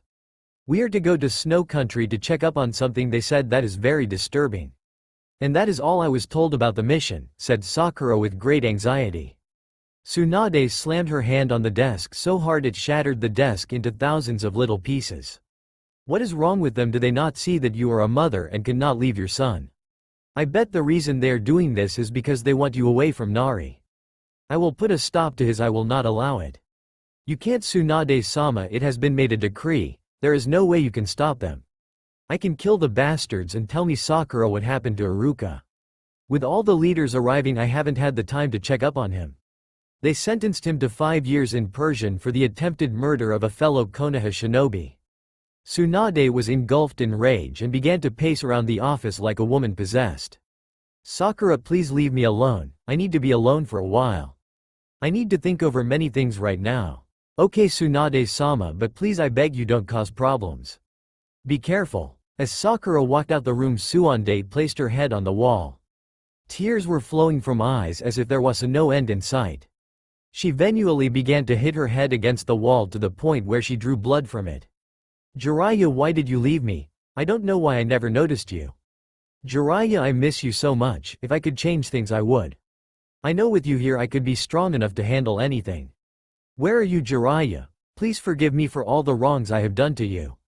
Back at the border town, the hand of Ketsuraku was going through the limp body a man he had just killed. With a swift motion, Ketsuraku sent the limp body flying with blood pouring from it. Ketsuraku walked some until he reached the middle of the town. He extended his hands away from him and began to form a chakra spheres on them. This time it was different, the spheres turned into 3 blades on each hand. Once the blades were complete, he began to run around the town at lightning fast speeds. Within seconds, buildings began to fall around the town and also some buildings were bursting into flames. It was a repeat of what he had done earlier, only this it seemed to be a more massive scale. Every time he went through a building, other buildings also came down with it. His movements were so fast that he was leaving a trail of red chakra every time he moved. The chakra radiating from him was so intense it was now burning the ground he moved on. All the blood around his body was also evaporating, and so was the blood he stepped on. The intensity of the chakra was causing buildings to burn because of his touch. Half of the once bustling border was in flames now. And that's when Ketsuraku came to an abrupt stop. In front of him were 10 men. All the 10 men were holding swords and charged towards Ketsuraku. Ketsuraku simply smirked and he closed his eyes preparing to blind them. But his flare of bright red light never came. Instead he screamed in pain and collapsed to the ground holding his eyes. Ketsuraku, sensing the men were right next him, tried to call out more chakra in an attempt to push them away from him. As he called more chakra, the pain in his eyes became even greater, causing him scream in agony. The men were confused by this and began to launch their weapons at Ketsuraku. Ketsuraku moved only on instinct, but it was of no use. 3 of the swords connected. He now had puncture wounds on both of his shoulders and on his thigh, and the swords remained in him. Die, you damn demon, look at what you did to our town. You shall never be forgiven, we will kill you. For our friends and family, kill the demon. Ketsuraku was up to his feet and began to pull the swords out of him. As he pulled them out, he let out painful screams that were deafening. The pain in his eyes was still very intense, causing him to fall to one knee. Blood was now pouring from his eyes, but it was no longer evaporating. I'll show you why they call me the Blinding Storm, said Ketsuraku in an animalistic voice. When the man heard the name, they began to look at each and took a few steps back. Ketsuraku took a few steps towards them when the pain in his eyes made him stop. Damn it, what is wrong with them? I can no longer see the outline of things. I'm completely blind now, all I can do now is smell them out. Why can I not see the outline? Why can I not see the outline? There was a spike in the chakra Ketsuraku was letting out. It was causing the ground to start melting. Ketsuraku then began to make hand seals. When he finished making the hand seals, wind started to flow all around him. The wind was causing the chakra around him to take funnel shape. He then began to make chakra spheres on his hands that were spinning in a swirl. I haven't used the Rasengan in years, but I not use it like before. It will be part of the attack that gave me my name. The chakra and wind funnel began to expand away from Ketsuraku, causing the man to run for their lives. The funnel was now so immense that it was starting to hit the half of the town that was not in flames. Ketsuraku then started to put the 2 chakra spheres together, and he did this, very bright light began to show. And that's when it happened without warning that the colliding sphere caused a flare as bright as the sun. The flare went out in a wave in all directions, causing the wind chakra funnel to fully engulf the rest of the town. The flare was causing everything it came in contact with to burst into flames. As the flames spread, they came into contact with the funnel, causing the funnel to turn into an intense funnel of flames. When the attack was finally over, the entire town was leveled, there was nothing left but flames. Ketsuraku, who was still receiving pain from his eyes, let himself fall to the ground back first. That's why they call me Blinding Storm, yelled Ketsuraku. Flashback. The Amikage was laughing as he dodged Ketsuraku's attacks. He was trying everything he could to hit him, but to no avail. Hey Ketsuraku, show me that move you tried to hit Pain with before, said the smirking Amikage to a very tired Ketsuraku. Ketsuraku was very tired but did what he was told and began to form the Rasengan. The Amikage smiled at him and walked over to him. Ketsuraku, I think I can help you combine that jutsu with a special jutsu of mine. What do you mean? I think once I have to use my special jutsu and you combine it with your jutsu, it will be powerful beyond belief. But you will have to promise me one thing. You will not use the jutsu we create to harm anyone who is innocent. You will only use it as a last resort. I promise, it will only be used for good. Very well Ketsuraku, shall we begin the training? Remains of the border town. I bet you are proud of yourself. You just most likely killed over 10,000 people. You damn murderer, are you proud of yourself? Yes. See, what did I tell you? You would become stronger. But you are still not strong enough to kill Sasuke.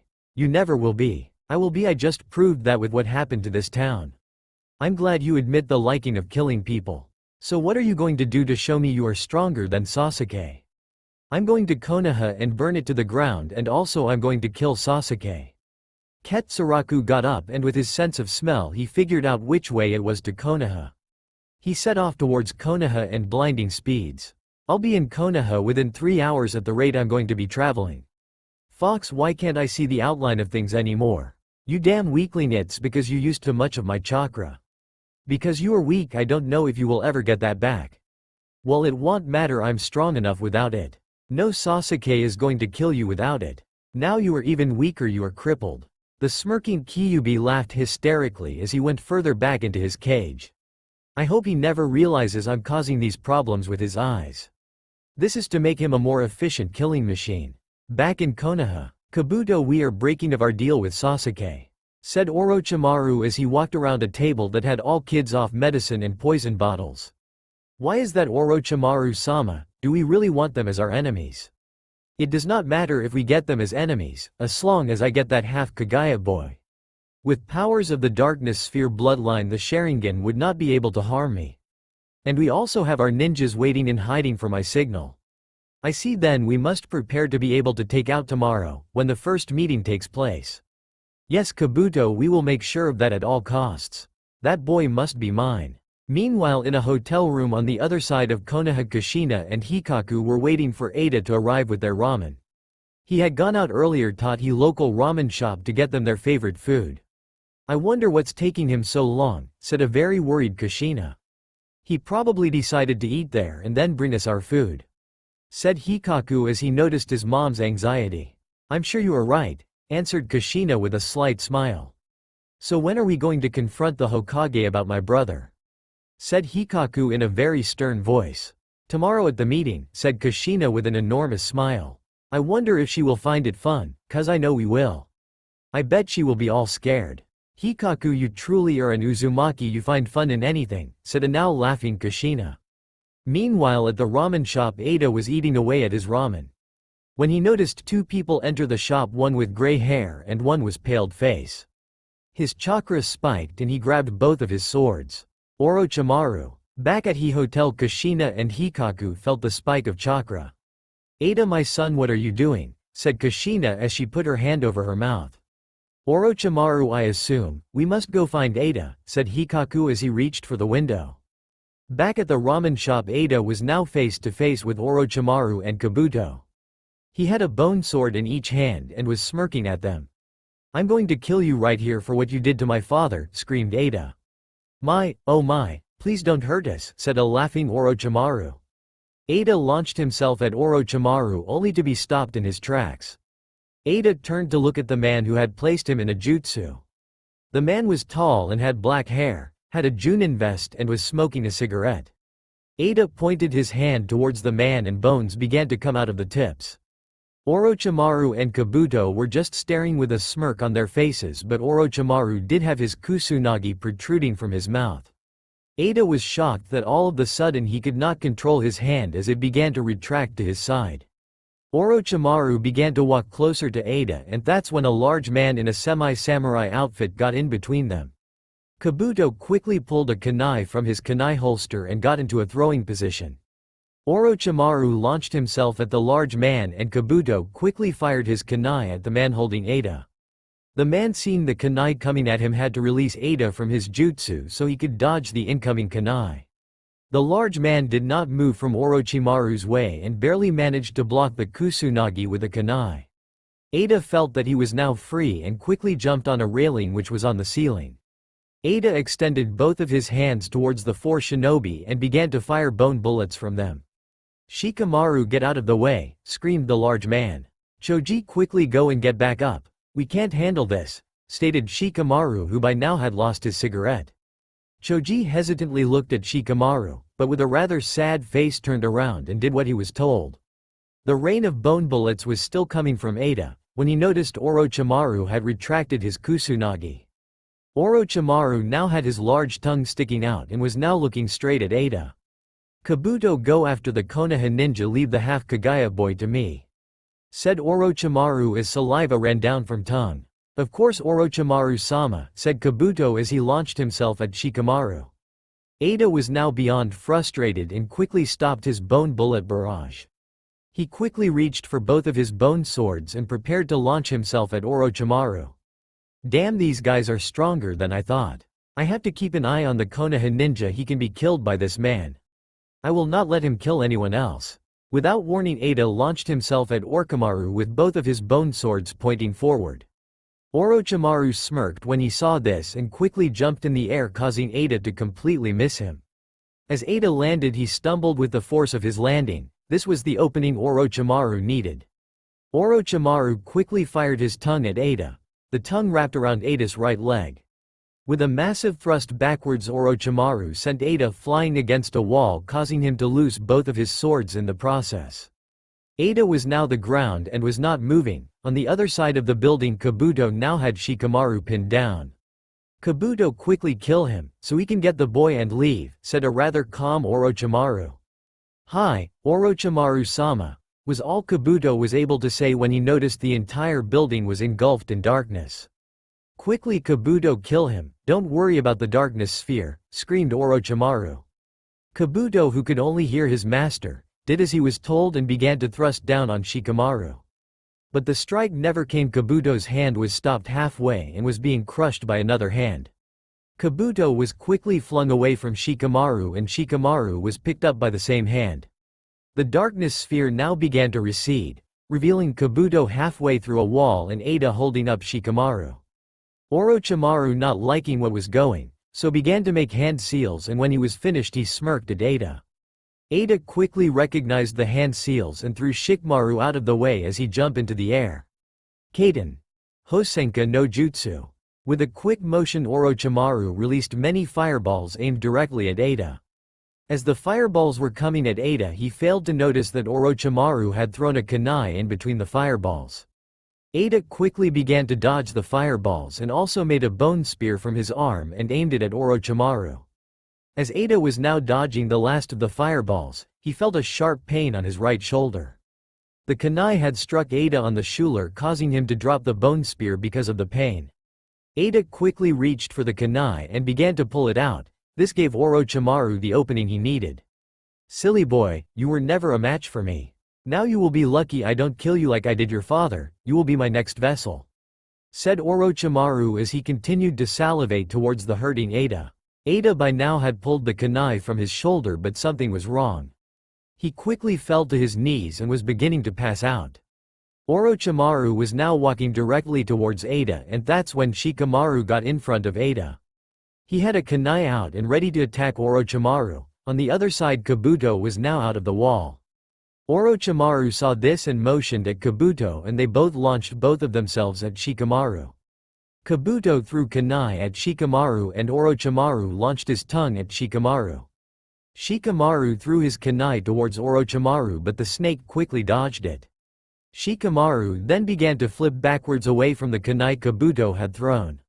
And then, without warning, Orochimaru's tongue wrapped around Shikamaru's leg and smashed against the floor. Shikamaru was now out of it, when Shikamaru flew into him, thrusting his kusunagi into Shikamaru's stomach. Shikamaru screamed in pain as blood poured from his stomach and also blood began to come out from his mouth. In a swift motion, Orochimaru pulled the kusunagi out of Shikamaru, sending flying against a table. "Kabuto, get the boy, he should be paralyzed by now," said a calm Orochimaru. Kabuto quickly listened, headed towards Ada. When leaned over to pick up Ada, two kunai came flying past him.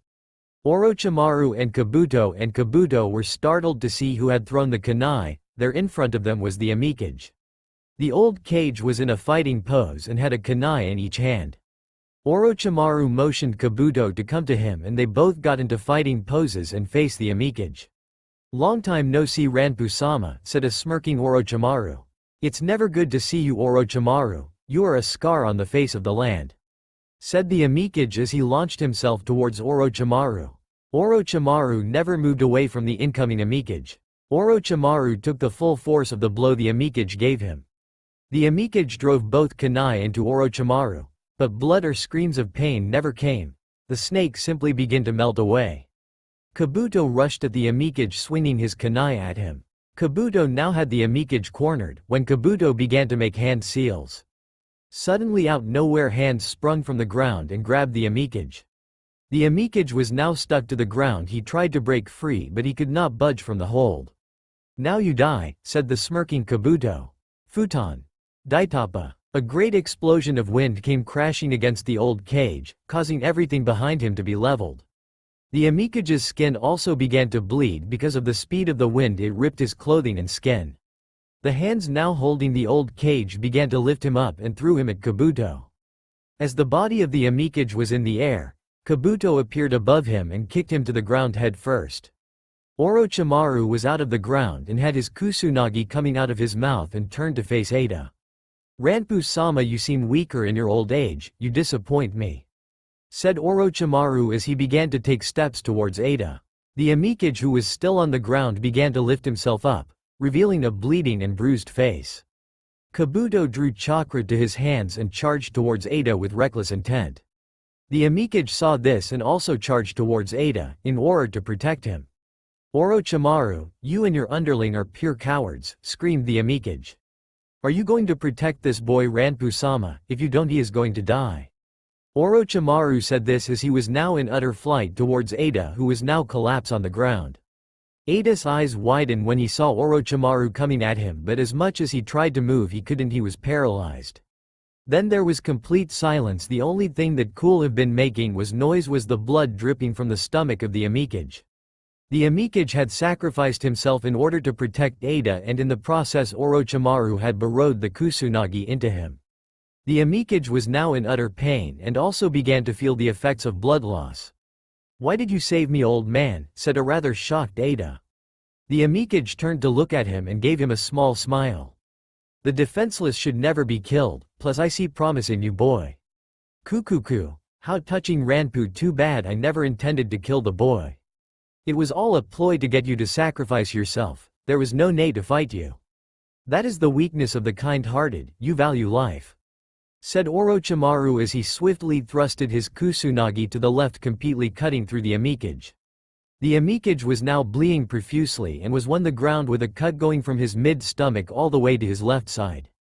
As Orochimaru retracted his kusunagi, he drew his tongue out and gave a lick to Ada's wound. "I have now tasted you, boy, soon we will be one," said Orochimaru in a sinister voice. Ada was now confused and almost completely terrified at the actions of Orochimaru. Orochimaru quickly motioned Kabuto to pick up Ada, when kunai came flying at them. "Orochimaru, back away from my son," screamed Kushina. "Well, look who it is, dear old Kushina. I see you came to the village meetings. I don't know why you did. Are you feeling guilty for leaving your son behind all those years back?" "Feeling guilty are we? Well, I have a secret to tell you. You are no better than this village. You left your son behind and so did they, Kukuku," said Orochimaru with a sinister smile across his face. "Shut up, Orochimaru, now get the hell away from my son before I kill you. You took my husband from me, I will not let you take away my son from me," said Kushina with rage building all over her body. "Kukuku, well, I guess you win this round. I sense Konoha shinobi coming, but I will have your son. Oh, and one more thing before I leave, ask Tsunade why Konoha let your precious Naruto-kun die." And with that being said, Orochimaru and Kabuto began to melt into the ground. Kushina quickly ran over to Ada and embraced him in her hands. Hikaku ran over to Shikamaru and to the Amikage and began to try to help them. "Mother, I'm so sorry," said a tearful Ada. "Don't worry, Ada, it will all be okay soon," said Kushina, who could no longer hold her tears back. "What he said to me could be true. Naruto can be dead. What I did those years back was for the best. He would have been killed if I would have taken him to Whirlpool. He carries the lineage of the Yamakaze, that name alone would make people enemies of him instantly. My son, you cannot be dead." "Mother, do not worry, what Orochimaru said cannot be true," said Hikaku in a mild tone. Suddenly Konoha shinobi began to arrive at the scene. Choji was in front of them all and quickly ran over to his friend Shikamaru. A Medanin also ran over to Shikamaru and began to treat him. Sakura and Tsunade also arrived at the scene with other shinboi. Sakura quickly rushed over to the dying Amikage and began to try to save him. Tsunade walked over to Ada and began try help him but was cut off by Hikaku and Kushina. Tsunade was startled to say the least by their actions. "I will not let you treat my son, unless you can promise no harm will come to him," said a rather stern Kushina who had fury in her eyes. "I promise no harm will come of him, just let me treat him," said Tsunade in a pleading voice. "Very well. Konoha has a habit of showing up late to things, don't they? Whirlpool wouldn't have suffered if not for Konoha's slowness," said a smirking Hikaku. Tsunade quickly went over to Ada began to treat him. Sakura was trying her best to save the Amikage but her efforts were to no avail. The old Kage was passing, and with his last ounces of life he motioned Sakura to come closer to him. Please listen to me, young lady. If a man comes here by the name of Ketsuraku, please at all costs tell him to forget about revenge. And those were the last words of the amicage. Sakura quickly got up and turned to look at Tsunade. Tsunade-sama, the amicage has passed away. Nani? Quickly get the rest to the hospital, I must go to the council. We must cancel the village meetings, said Tsunade. As she got up, Kushina placed a firm hand on Tsunade's shoulder. We must talk about my son, I want to see him. At hearing Kushina utter those words, Tsunade came to a complete standstill. 2 hours later, at the gates to Konoha, Ketsuraku stood at the gates and was now wearing a hunter nin's mask. All the cuts and blood that were on his body were completely gone. He now began to walk towards the Chunin guarding the gates. Our revenge is at hand. Are you ready to kill everyone here? Yes, I'm ready to kill everyone, but not just yet. First we will go in and scout. Plus I must go to my old apartment and collect something I left behind, that's very important to me. Are you wanting to get that damn picture she gave you? I see you are still weak, you still love her, and here I thought you wanted to kill her. That's not it, shut the hell up. I will kill her, she betrayed me after all, remember. Well, don't forget our goals and plans. You must not fail us, remember, you are a killer and now you must kill them all. Like you said, they did betrayed you, never forget it. I know what I must do to accomplish our goals. I hope the hunter nin's mask will help us. It was killing the hunter nin, was it not? But did you have to decapitate him? Well, he wouldn't have given me the mask if I hadn't cut his head off. Like I said, you are a damn killer and you loved it. You enjoy every minute that you kill people. Flashback. Why are you following me? Screamed the hunter nin at Ketsuraku. I need your mask now, let me have it, Ketsuraku simply said. Over my dead body, will you ever have it? Very well, it's your choice. Ketsuraku was quickly behind the hunter nin, who was shocked at how fast Ketsuraku was. Ketsuraku soon was shocked that he could again see the outlines of people.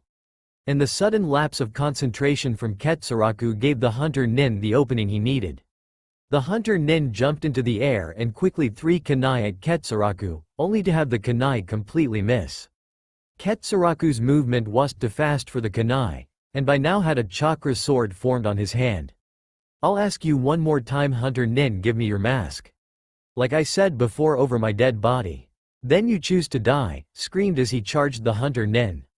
Before the hunter nin could react, Ketsuraku was behind him, and with a swift motion of his hand he cut off the hunter nin's head off. The lifeless body and the head landed on the ground besides Ketsuraku, who was smirking. Ketsuraku then simply went to the head and removed mask, which was covered in blood.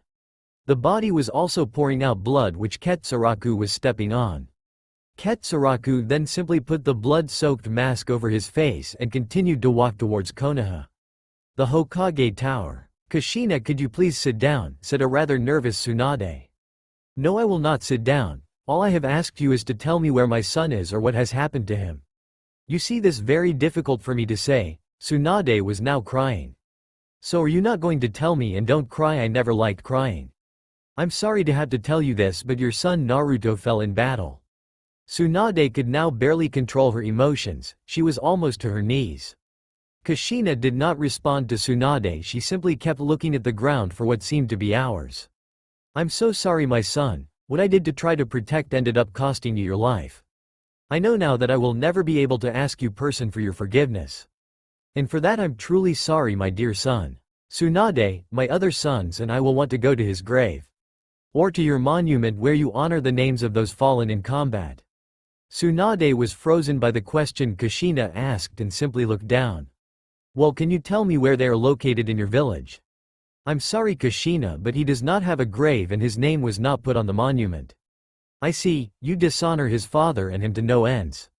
So what Orochimaru said was true, you let him die. No, I loved the boy, but the council would not let me give him a grave or let me put his name on the monument. Weakling, do you have no heart? Why have you not shed any tears for your son? Did you not love him? Do you not think I hate myself? I would like to kill myself.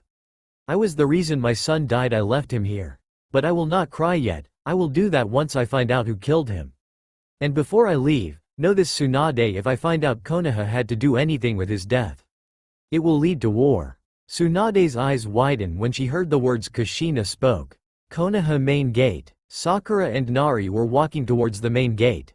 Sakura, even though being a high-positioned ninja, still routinely picked up the gate reports for Tsunade. As she and Nari continued to walk, someone caught her eye. It was Ketsuraku, who was standing with a Chunin guard. "What's your name and where are you from?" asked the Chunin. Sakura and Nari were now next to them. "My name is Buchi and I'm from a Megacure. I'm here to report to my cage." "Very well, your papers do check out, but there is some news you might want to hear from our Hokage," said the Chunin, who was now very nervous. Very well, I suppose I can do that, but first could you get someone to help me find some apartments? I lived in Konoha for a while when I was younger and would like to see them again." "I'm sure we can help you with that, sir. The ninja behind you could help you." "Isn't that right, Saw?" The Chunin never finished his words, the reason being Nari screamed, "Mommy, I want to go home so you can make me ramen." Sakura gave a small stare and patted the back of his head. Nari settled down and yes, I'm sure I can help Mr. Buchi find his old apartment. "Thank you." "No problem at all, Mr. Buchi. We here in Konoha like to make our guests feel welcomed," said Sakura with great enthusiasm. "I wonder how Tsunade-sama is going to tell him that the Amikage is dead. Konoha does not need any more problems. Kami, I hope this guy is not violent." Ketsuraku's mind. Something seems familiar about this woman. It's almost as if we have met her before. "Do you think it's Sakura? She does have pink hair after all." "I don't remember anyone else in Konoha having pink hair. But her kid does not have black hair, so it's most likely not her. Sakura would be with Sasuke and I'm sure they would have kids looking like Uchihas." "I suppose you are right, but there is something about her that just seems familiar." The streets of Konoha. "Mr. Buchi, where did you used to live in Konoha? And if I may ask, why do you want to see your old apartment?" asked Sakura in a very polite manner. "Well, I used to live in the rundown section of the village. The bewheeling was a mess. And the reason I want to see the apartment is in hope to find something very valuable to me." "Oh, then I'm sure we can find it. Nari and I live in that section of the village." They continued to walk to the rundown section of the village and by now Nari was getting frustrated. "Mommy, I can see our apartment. Could you please tell Mr. Buchi if he can wait while you make me some ramen?" said an almost hysterical Nari. "I'm sorry about him, Mr. Buchi, but would it be a problem if I took to our apartment to make him ramen?" "No, not at all. I happen to like ramen," said Ketsuraku with a smile behind his mask. "That building over there is our apartment," said Sakura as she pointed at the apartment. That apartment looks like my old apartment," said Ketsuraku in an almost nerved manner. "This woman lives in my old apartment. What are the odds of someone living in it?" "That's strange, Mr. Buchi. I only remember one person living in the apartment before us." Hee, I guess you must be a bit older than me then." Sakura said this as they entered the apartment. Sakura and Nari quickly went to the kitchen and Ketsuraku stayed in the living room. "Make yourself at home, Mr. Buchi," screamed Sakura from the kitchen. "Thank you." Ketsuraku was now looking around the living room when something caught his eye. He walked over to it and there before him was the picture he was looking for. "Is this woman Sakura? She has to be. Why else would she have this picture? I guess I should find out if this is her, and if she is I will deal with her." "Excuse me, ma'am, what did you say your name was?" screamed Ketsuraku from the living room. Flashback, Ketsuraku's mind. A team from Konoha stood near a blood-red river that was littered with dead bodies. The team composed of 4 members was bloodied and tired. They had been fighting for hours.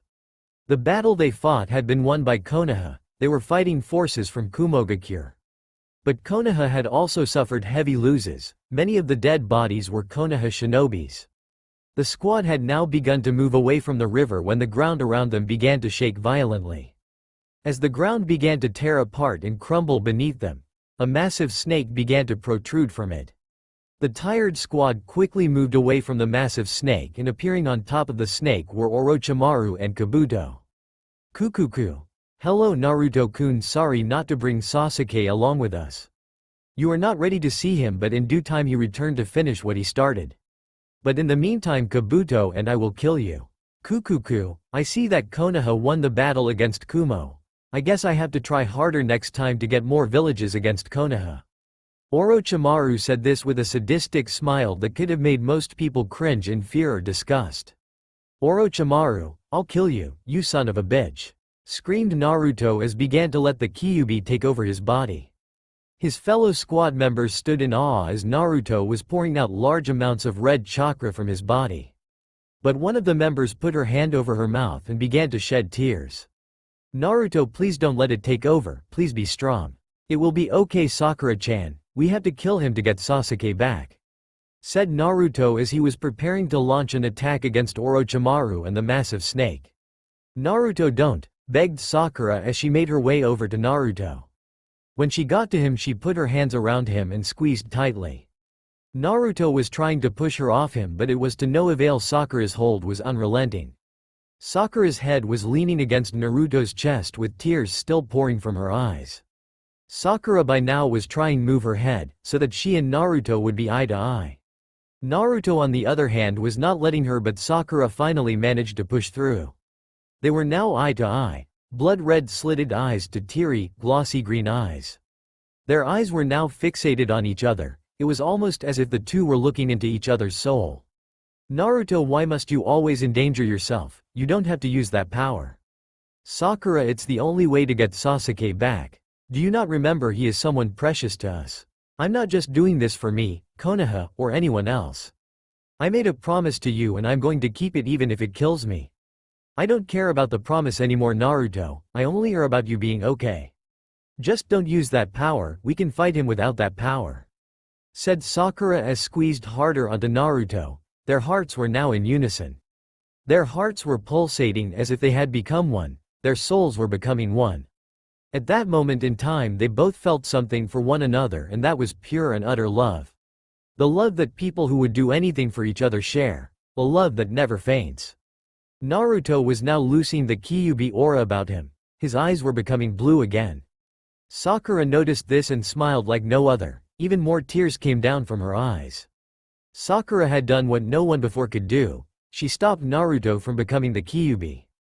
Sakura was filled completely with joy, as was Naruto, who was now smiling. "How beautiful, what a moment you two are sharing, who would have thought it? Now Naruto-kun, let me show you how truly weak you are. I will show you pain like you have never felt before," said Orochimaru as he and the snake were moving towards Sakura and Naruto. Quickly Sakura moved with the others. "You and Hinata get to work on Shino's hands. We will need him able to use them for this fight, make it quick. I will hold off them two and the snake as long as I can, now go." Naruto moved Sakura out of the way and he rushed towards the incoming snake. Sakura quickly headed towards Hinata and Shino. They began to run towards a tree near them. Naruto unsheathed his Anbu sword and jumped into the air, with his sword pointed at Orochimaru. Kabuto quickly jumped of the snake and came flying at Naruto with kunai in hand. Naruto and Kabuto met head-on. Naruto swung his sword widely at Kabuto.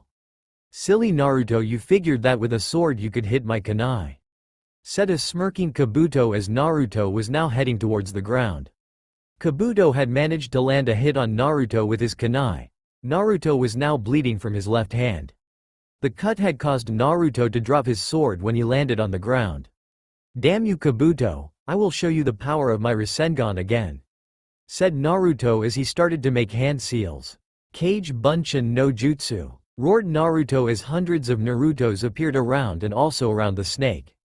Naruto without warning motioned to one of his clones to follow him. The other clones immediately launched themselves at Kabuto, while Naruto and his lone clone flew up at Orochimaru. Within seconds hundreds of Narutos were fighting Kabuto, they had the upper hand on him. Naruto landed on top of them snake and was now face to face with Orochimaru. The Bunshin landed next to Naruto and immediately began to form chakra on Naruto's hand. "Poor little Naruto-kun, thinking he is going to hurt me with the Rasengan. I suppose it's time I get my hands a little dirty, don't you think?" Orochimaru said this as Naruto was charging at him with Rasengan in hand. Orochimaru just kept smirking at Naruto, who was now within feet of Orochimaru. "Now you die, Orochimaru," screamed Naruto. Naruto's Rasengan crushed into Orochimaru, causing him to scream in pain. Orochimaru's body never moved once it had been impacted. Without warning, Orochimaru's body began to turn into snakes that latched themselves around Naruto. Naruto was stuck and also wincing in pain as the snakes bit him and let their venom flow into him. Behind Naruto a form started to take place. It was Orochimaru who had HIW Kusunagi protruding from his mouth. With a quick motion, Orochimaru launched himself at Naruto with the Kusunagi aimed directly at Naruto. "Now time to die, Naruto-kun," said Orochimaru with laughter in his voice. Naruto let out a very painful scream as the Kusunagi cut through his shoulder. The blade went directly across Naruto's shoulder, coming out the other side. The snakes on Naruto began to bite around the wounds Naruto had received, causing venom to flow even quicker into him. The smallers began melt away into the larger snake, leaving Naruto hanging from the Kusunagi. All Naruto's body was covered in blood now, and his shoulder wound was pouring blood. Also, Naruto was slowly slipping away. The snake's venom was taking effect. He was having trouble breathing now. "I'm going to kill you, that's a promise," said the fading Naruto. "Ah, my dear Naruto-kun, you are in no position to be making empty threats like that. You are about to die, Naruto-kun. The irony, I could kill the son and not the father. I guess I will have to disappoint Sasuke-kun by telling him I killed you. So weak you are, Naruto-kun, nothing like your father," said Orochimaru as he began to retract the Kusunagi from Naruto's shoulder. "I'm not dead yet, Orochimaru, and all promises I make I complete, never forget that. Orochimaru, you have been a thorn on our side for the longest time, but no longer I will kill you. I am the light that will vanquish the darkness that you are. I can never be vanquished, Naruto-kun. You're too weak to vanquish a darkness such as me." As Orochimaru said this, he flung Naruto into the air, causing Naruto to let out a painful scream. As Naruto's almost comatose body was falling, it began to be covered by small black bugs. The bugs were making a cushion for Naruto and also started to take him towards the man controlling the bugs, Shino. Orochimaru noticed this and launched himself towards Naruto with his Kusunagi aimed directly at Naruto. "Now time to die, Naruto-kun, once and for all," said Orochimaru. As Orochimaru got closer to Naruto, kunai came flying towards Orochimaru. He quickly dodged them. Looking below, Orochimaru noticed Sakura and Hinata directly below him. Kabuto was still trying to fight off all of the bunshins Naruto had made. Kabuto was now wearing down. The bunshins Naruto had made were stronger than usual. He seemed to add more chakra to them. "If it isn't Sakura and the Hyuga heir Hinata, I suppose you too want to die as well. Very well, I shall kill you, like I will kill Naruto." "Shut up, Orochimaru, you are killing no one today. The only one that's going to die is you, Orochimaru," screamed Sakura as she launched herself at Orochimaru, who by now had landed on the ground near her. Sakura was in a rage as she was flying towards Orochimaru and never noticed Kabuto coming at her. Kabuto quickly landed a kunai strike to Sakura, cutting her across the back, causing her to crashing into the ground. Hinata rushed over to her only to be stopped halfway by snakes that flew at her from the ground. The snakes seemed to be coming from Orochimaru's feet and began to attack Hinata, managing to land a bite on her leg. "Seems we got them all under control, Orochimaru-sama. Sakura and Hinata will no longer be trouble for us, and the Aburame is no match for us," said Kabuto as he made his way towards Shino and Naruto. Orochimaru motioned the snake, and then quickly the snake turned and launched itself at Naruto and Shino. Shino fired his bug at the incoming snake. The bugs began to make a wall. Kabuto threw kunai at Shino, causing him to dodge and move away from Naruto. This was the opening the snake needed as IR crashed into the wall of bugs, causing them to disperse. Naruto-kun. "Damn it, not this way," screamed Shino as he was dodging kunai strikes from Kabuto. "I will not let them harm you anymore, Naruto," cried Sakura as she was beginning to stand up. The snake was about to strike Naruto, but the strike never came, it was blocked. As the dust created by the snake cleared, Naruto looked up and was shocked to see what he saw. There right in front of him was Sakura holding the snake back. The snake had struck her back. Sakura was in complete and utter pain, and she was also bleeding from her back. She had a massive wound on her back from the strike, but she was able to still stand. Orochimaru saw Konoha reinforcements coming and motioned Kabuto to follow him. They both jumped onto the snake and the snake began to sink into the ground. Naruto looked in horror as he saw Sakura fall to the ground, wincing in pain. "Why, Sakura-chan, why would you risk yourself like that?" asked Naruto. "Because I protect those precious to me and I love you, Naruto," said Sakura as she passed out. Thank you Sakura-chan, and I also love the one most precious to me, said a tearful Naruto. Present. You must kill her, she hurt you in the past, killing her is part of our revenge. Do not let your thoughts cloud your judgment. Damn you, I know what I must do, the past is the past. I will show her the pain she showed me. Very well, see that you don't forget then. I sense you are letting emotions control you. Emotions I haven't sensed in a long time, I sense love in you. Shut the hell up you damn demon, you, and I know that emotion is no longer within me. This will be my doing, not yours. Do not interfere with the process. Don't threaten me, you know I can control you at any time I choose to do so. Remember murderer, you are a killer, and when we kill, it's all you. You damned murderer, do not try to act like a saint now. I know master, but please let me do this my way. Please let me do this my way, I have to see how things go. Very well murderer, don't let me down then. Ketsuraku started to walk towards the kitchen where Sakura and Nari were located. His body was trembling and also weeding at the same time. Ketsuraku had so many emotions running through his mind at that point in time. He stopped himself when he heard Sakura speak to him from the kitchen. Is everything okay Mr. Buchi? Ever sign I said my name, you became very quiet. Do you not like my name, and what is your complete name if you don't mind me asking? Ketsuraku now continued to walk towards the kitchen with a smile behind his mask. I guess you deserve to know my name, Ms. Haruno. Most people call me Ketsuraku Buchi, the blinding storm from a megacure. But long ago I was known by another name when I lived in Konoha, but I suppose that name should stay in the past. Ketsuraku said this with a grin behind his mask that almost appeared to be a sadistic one.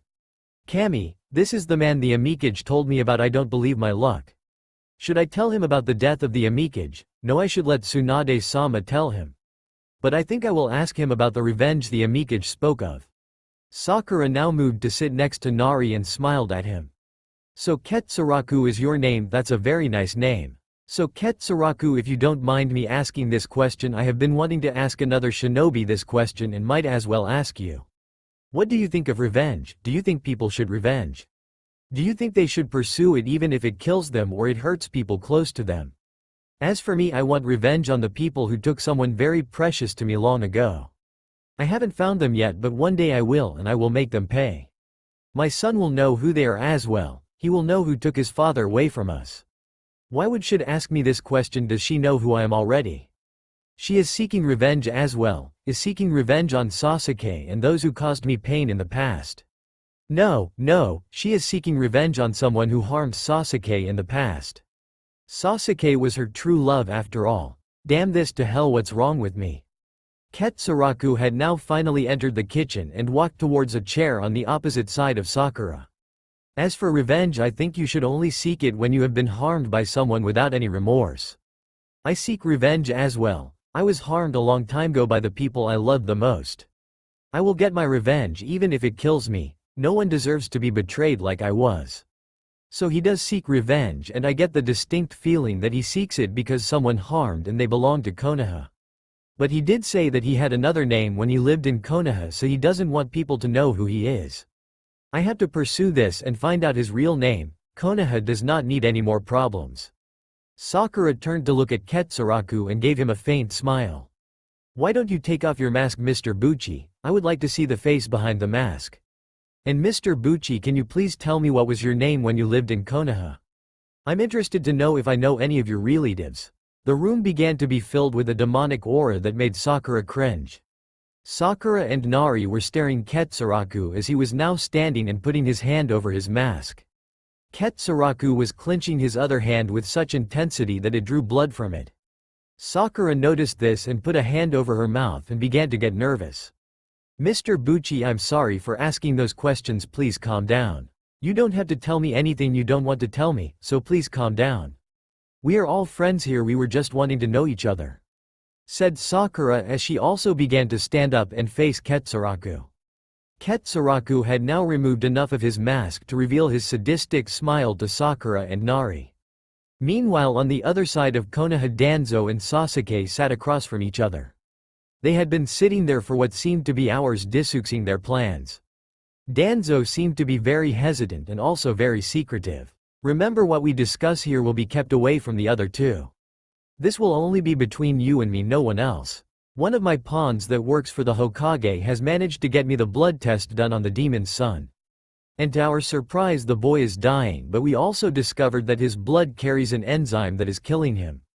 But that enzyme is a very strong enzyme that if harnessed correctly can be used to control people and make them even stronger.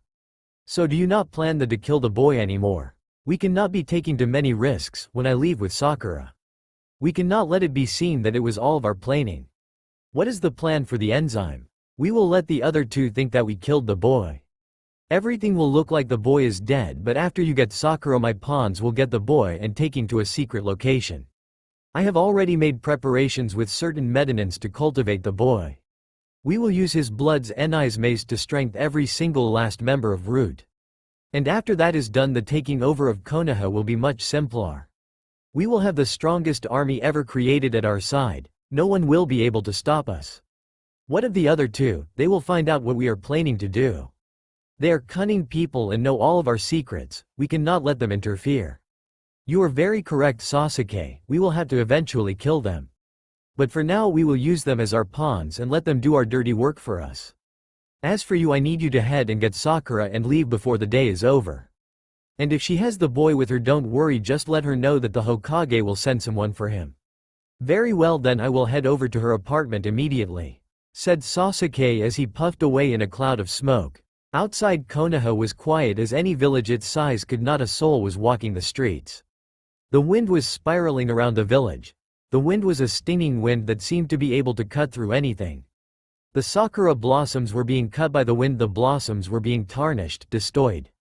The wind was unrelenting, the blossoms were at its mercy, the wind seemed to be their natural enemy.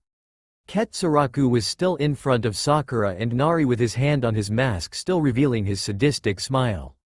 Mr. Buchi, please you don't have to show us if it's making you this uneasy, said Sakura as she took a step towards Nari so she'll be in front of him. You know Haruno Sakura, when I lived in this village I was an outcast. People always treated me badly, they never showed me any mercy, they all thought I was something I wasn't. But today here before you I am what they said I was. Ketsuraku was now moving his mask even more, reaching the tip of his nose, almost revealing his now visible whisker marks. I'm sorry for what people did to you in the past, this village has tendency to do that to people. But please don't get angry Nari, and I only want to be your friends. We are not like the villagers you used to know, we are different and have tried to help the village change. Haruno Sakura, people don't change, people always stay the same. You can claim to be something that you are not, to be good when you are evil, but the fact remains people are always the same. And this village and its people are no different, they were always treating badly and to this day they're the same.